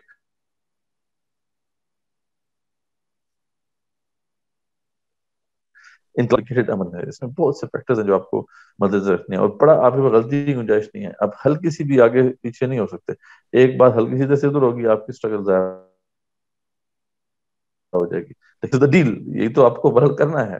تو بہرحال ہم یہ کہتے ہیں کہ وہاں پہ جو بھی حالات پیدا ہو چکے تھے، رضا شاہ کے جو بھی ان کی پالیسیز تھیں اس سے ایک ایسا کنٹینٹ پیدا ہو گیا تھا، اور پھر وہاں کے علماء کی ایک ایسی امپورٹنس تھی وہاں پہ کہ پہلے سے انہوں نے اپنے دلوں میں ایک لیڈرشپ کا جو سٹیٹس ہے وہ قائم کیا ہوا تھا لوگوں کے. تو پھر جب وہ یہ حالات آئے تو اس کے بعد امام خمینی نے وہ ایک اسٹرگل چلائی اور وہاں پہ انقلاب کیا. تو ہمیں نہیں ہے، اس صدی کا بہت بڑا ایونٹ ہے اور پوری دنیا ہل گئی تھی اس سے کہ یار لوگ تو کہتے تھے اب تو انقلاب کوئی نہیں آ سکتے. یعنی یہ کہنا شروع کر دیا لوگوں نے کہ انقلابات کا دور گیا، لیکن 1979 میں انقلاب برپا ہو گیا. پورے ویسٹ کا جو نالج تھا وہ اس کو ان کو تبدیل کرنا پڑا. نہیں جی، یہ تو کام خراب ہے، اسلام بڑی پاورفل فورس ہے. تو بات یہ ہے کہ انہوں نے جو کیا ہے ہمیں اپریشیٹ تو کرنا چاہیے، چھوٹی بات نہیں ہے. یعنی کر کے دکھایا، مطلب سنیوں کی طرح تو نہیں ہے نا سن بیٹھے نا. تو بہرحال یہ ہے کہ بہرحال وہ سول ریزسٹنس ایک راستہ ہے، ایک ابھی تک ایک وائبل آپشن ہے. ہم اس کو صحیح طریقے سے اگر استعمال کریں تو اس کے علاوہ کوئی اور آپشن ہمارے پاس پاکستان جیسے علاقے میں، مصر علاقے میں، ترکی کے علاقے میں نہیں ہے. گریلا وارفیئر ناکام ہے، اس سے کاؤنٹر پروڈکٹیو ہے، اس سے نقصان ہے، زیادہ ہوگا، فائدہ نہیں ہوگا. خانہ جنگی کی طرف جا سکتے ہیں ہم، ملک تباہ ہو سکتا ہے، اس لیے ہم اس طرف نہیں جا سکتے، مجبوری ہے. یہی راستہ ہے، اس کو ایکسپلور ہمیں کرنا ہوگا، آگے بڑھنا ہوگا. کوئی اور راستہ اللہ تعالیٰ نکالے. ہاں اگر یہ چیز کمپلیکیٹڈ ہے، مشکل ہے، تو ظاہر بات ہے پڑوس میں ہمارے پاس ایک سچویشن آ گئی ہے ایسی، وہاں پہ ان کو حکومت ملے، اللہ کرے ان کو واسطہ کام ملے، اللہ کرے کہ وہ اسٹیبل کر سکیں اس کو. بہت مشکل ہے، ان کے لیے بڑے چیلنجز ہیں. ابھی تو شروع ہوا ہے معاملہ، ابھی تو دیکھتے ہیں کہاں تک وہ جاتے ہیں، لیکن اللہ کرے کہ وہ کامیاب ہوں اور مسلمانوں کو بھی کوئی ایک اسٹیبل حکومت نظر آئے، تو انشاءاللہ پھر اس کے اثرات پھیلیں گے. ٹھیک ہے، تو اس کمپلیکس ورلڈ میں بہت سی کمپلیکسٹیز ہیں جن کو آپ وہ دیکھنا ہوتا ہے. اگر آپ نے ریئلی پریکٹیکلی کچھ کرنا ہے تو ان کو دیکھتے ہوئے انہی حالات کے اندر آپ نے راستہ پیدا کرنے کی کوشش کرنی ہے. یہی ہمارا اصل میں ٹیسٹ ہے. نصر ابھی بھائی، تو اب ہے کوئی نہ اب. جی جی جی جی، اگر دنیا میں حالات بدلنے کے حوالے کوئی سٹینڈرڈ ماننا ہے تو اس حوالے سے پھر کہ ایران کے انقلاب کے بعد دنیا میں ایک حالات تبدیل ہوئے، تو پھر تو 9/11 کے بعد بھی بہت سارے دنیا میں حالات تبدیل ہو گئے تھے. تو ایک یہ بھی مطلب طریقہ تھا ریزسٹنس کا، اور ایک طریقہ ان کا تھا. اب یہ ہے کہ ایران کا جو انقلاب تھا، وہ انقلاب آپ تھورلی اب یہ مانتے ہیں کہ یہ پیورلی ان کی کوشش تھی، جن لوگوں نے یہاں پہ بیٹھ کے انقلاب لایا؟ حالانکہ آپ کو خود پتہ ہے کہ امام خمینی جو ہے وہ فرانس سے آئے تھے، اور کتنا جو ہے میں نے آپ ایجنسیاں سے کہا انوالو کہ تھی اس کے ایکسٹرنل اندر. فیکٹرز تھے اس اس میں، زمانے کے یقیناً باہر کی طاقتیں بھی تھیں اور اس میں اور بڑے فیکٹرز بھی تھے. لیکن یہ ہے کہ یہ تو کسی بھی اسٹرگل میں ہوتا ہے نا. طالبان کو بھی تو فتح ملی تھی تو ایکسٹرنل فیکٹر نہیں تھا. کتنا بڑا ایکسٹرنل فیکٹر تھا، امریکہ ساتھ تھا. لیکن ہم یہ تو نہیں کہہ سکتے طالبان کو جو ہے بس ایمی مل گئی اسٹرگل. مطلب دیکھیں فیکٹرز ہوتے ہیں، اینیمیز جو ہے نا وہ اینیمیز فرینڈ، اس طرح کی سپورٹ اگر ملے گی تو آپ کی اسٹرگل آگے پش ہو جائے گی. تو طالبان کو بھی سپورٹ تھی، پاکستان آئی سی کی سپورٹ تھی، یو ایس اے کی سپورٹ تھی. لیکن ہم یہ تو نہیں کہتے نا کہ طالبان نے جناب بس ان کی سپورٹ سے کر لیا، ان کی اپنی اسٹرگل تھی نا. مطلب آپ گھوڑا بھی جو تگڑا ہوتا ہے اسی پر جو ہے وہ بیٹ کرتے ہیں لوگ. کوئی ایسے ویسے گھوڑے پہ تو کوئی بیٹ نہیں کرتا. تو وہی بات ہے کہ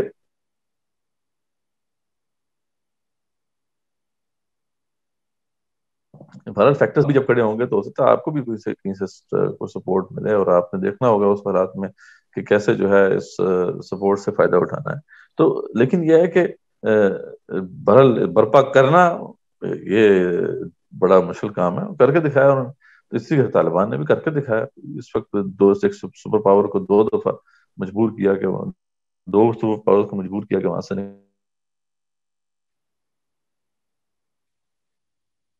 نکلیں. تو اویلیبل فیکٹرز تو تھے. ٹھیک ہے، اب کیا خیال ہے کہ امریکہ کو کیسے نکال دیا انہوں نے؟ کیا رشیا اور چائنا کی طرف سے کوئی سپورٹ نہیں تھی؟ تو اگر کوئی بندہ یہ سوچتا ہے تو بڑا خام خیالی میں ہے. تو مطلب یہ ہے کہ فیکٹرز ہوتے ہیں. بہرحال اللہ تعالیٰ حالات پیدا کرتا ہے، آپ کو مختلف جگہ سے سپورٹ مل جاتی ہے. یہ فیکٹرز رہیں گے آپ کے لیے کہ بہرحال آپ کو اسٹرگل کرنی ہے. ان ریئلٹی آپ بہت سی چیزیں، ویریبلز کہتے ہیں نا، ویریبلز بہت ہیں. وہ جب اسٹرگل کرتے ہیں آپ آگے بڑھتے ہیں، اللہ کی طرف سے بھی کچھ چیزیں سیٹ ہوتی ہیں، کچھ چیزیں اوپر کے فیصلے ہوتے ہیں، کچھ آپ کی اسٹرگل ہوتی ہے. تو یہ بات ہے. لیکن بہرحال آپ کو اسٹرگل کرنی ہے، آپ کو آگے بڑھنا ہے. میتھڈالوجی جو ہے اس کو دیکھنا ہے، ایکسپلٹ کر کے پھر اس کو اچھی طرح سمجھ کے اس کی بنیادوں کو اچھی طرح اپنے اندر اتار کے پھر اس کے مطابق انقلاب برپا کرنے کی کوشش کرنی ہے. اللہ تعالیٰ مدد کریں گے انشاءاللہ.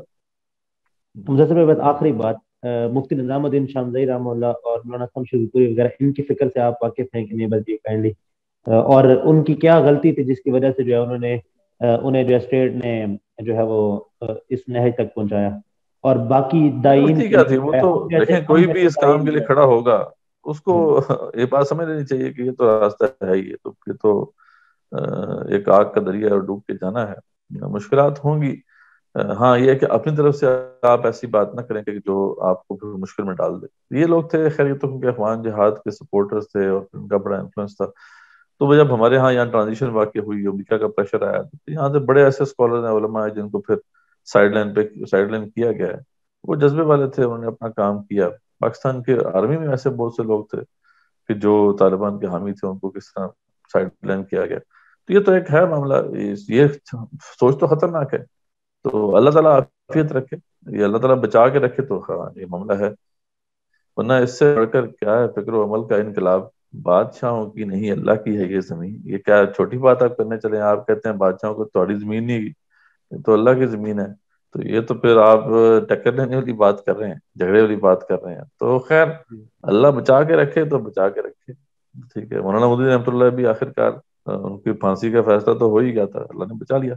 ڈاکٹر صاحب کی زندگی میں ایسے ایک دو ایونٹس آئے تھے کہ جب مشکل پھنس سکتے تھے, اللہ نے بچا لیا. ٹھیک ہے, اللہ کا معاملہ ہے, اللہ بچا کے رکھے. آپ کی طرح کی تو زیادہ بات ہے, لیکن ہاں آپ نے اپنی طرف سے کوئی ایسی بات نہیں کرنی جس سے وقت سے پہلے جو ہے ٹکراؤ کا معاملہ بن جائے اور آپ کو شہید کر دیا جائے. رہی بات, یہ لوگ تھے انہوں نے تو خیر وہ جہاد میں شامل تھے, اس کو سپورٹ بھی کر رہے تھے, تو ان کو پتا تھا کہ کیا ہونا ہے. ٹھیک ہے, تو خیر یہ تو اب راستہ ہے, راستہ ہی ایسا ہے. تو اس میں تو اب جان چلی جاتی ہے تو اس سے بڑی سعادت کوئی نہیں ہے. انہوں نے اپنے کمالی جنت جو کمالی تھی, باقی اب ہم چھوٹے موٹے کام کرنے لگے ہوئے. تو پتہ نہیں اب ہمارے لیے جو ہے جنت کیسے ملے گی ہمیں. کوشش ہم نے بدل کرنی ہے, اسی راہ پہ آگے بڑھ. ٹھیک ہے, جزاکم اللہ خیر. ٹھیک ہے جی, چلیں پھر کنکلوڈ کرتے ہیں انشاءاللہ. اچھا ہو شکریہ گیا مدثر بھائی. تھی. اگلا والا ایکچولی بہت امپورٹنٹ ہے, اقدام اور تصادم کے مراحل کو ہم اچھی طرح سمجھیں گے. تو انشاءاللہ یہ ٹاپک ہے ہی ایسے کہ اس میں اچھی طرح بحث, اچھی طرح ڈسکشن یہ ہونی چاہیے, اور تاکہ ہم کلیئر ہوں پھر آگے بڑھیں. کیونکہ یہ بات بہرحال ہماری اخروی نجات جو ہے اس کے اوپر ڈیپینڈنٹ ہے.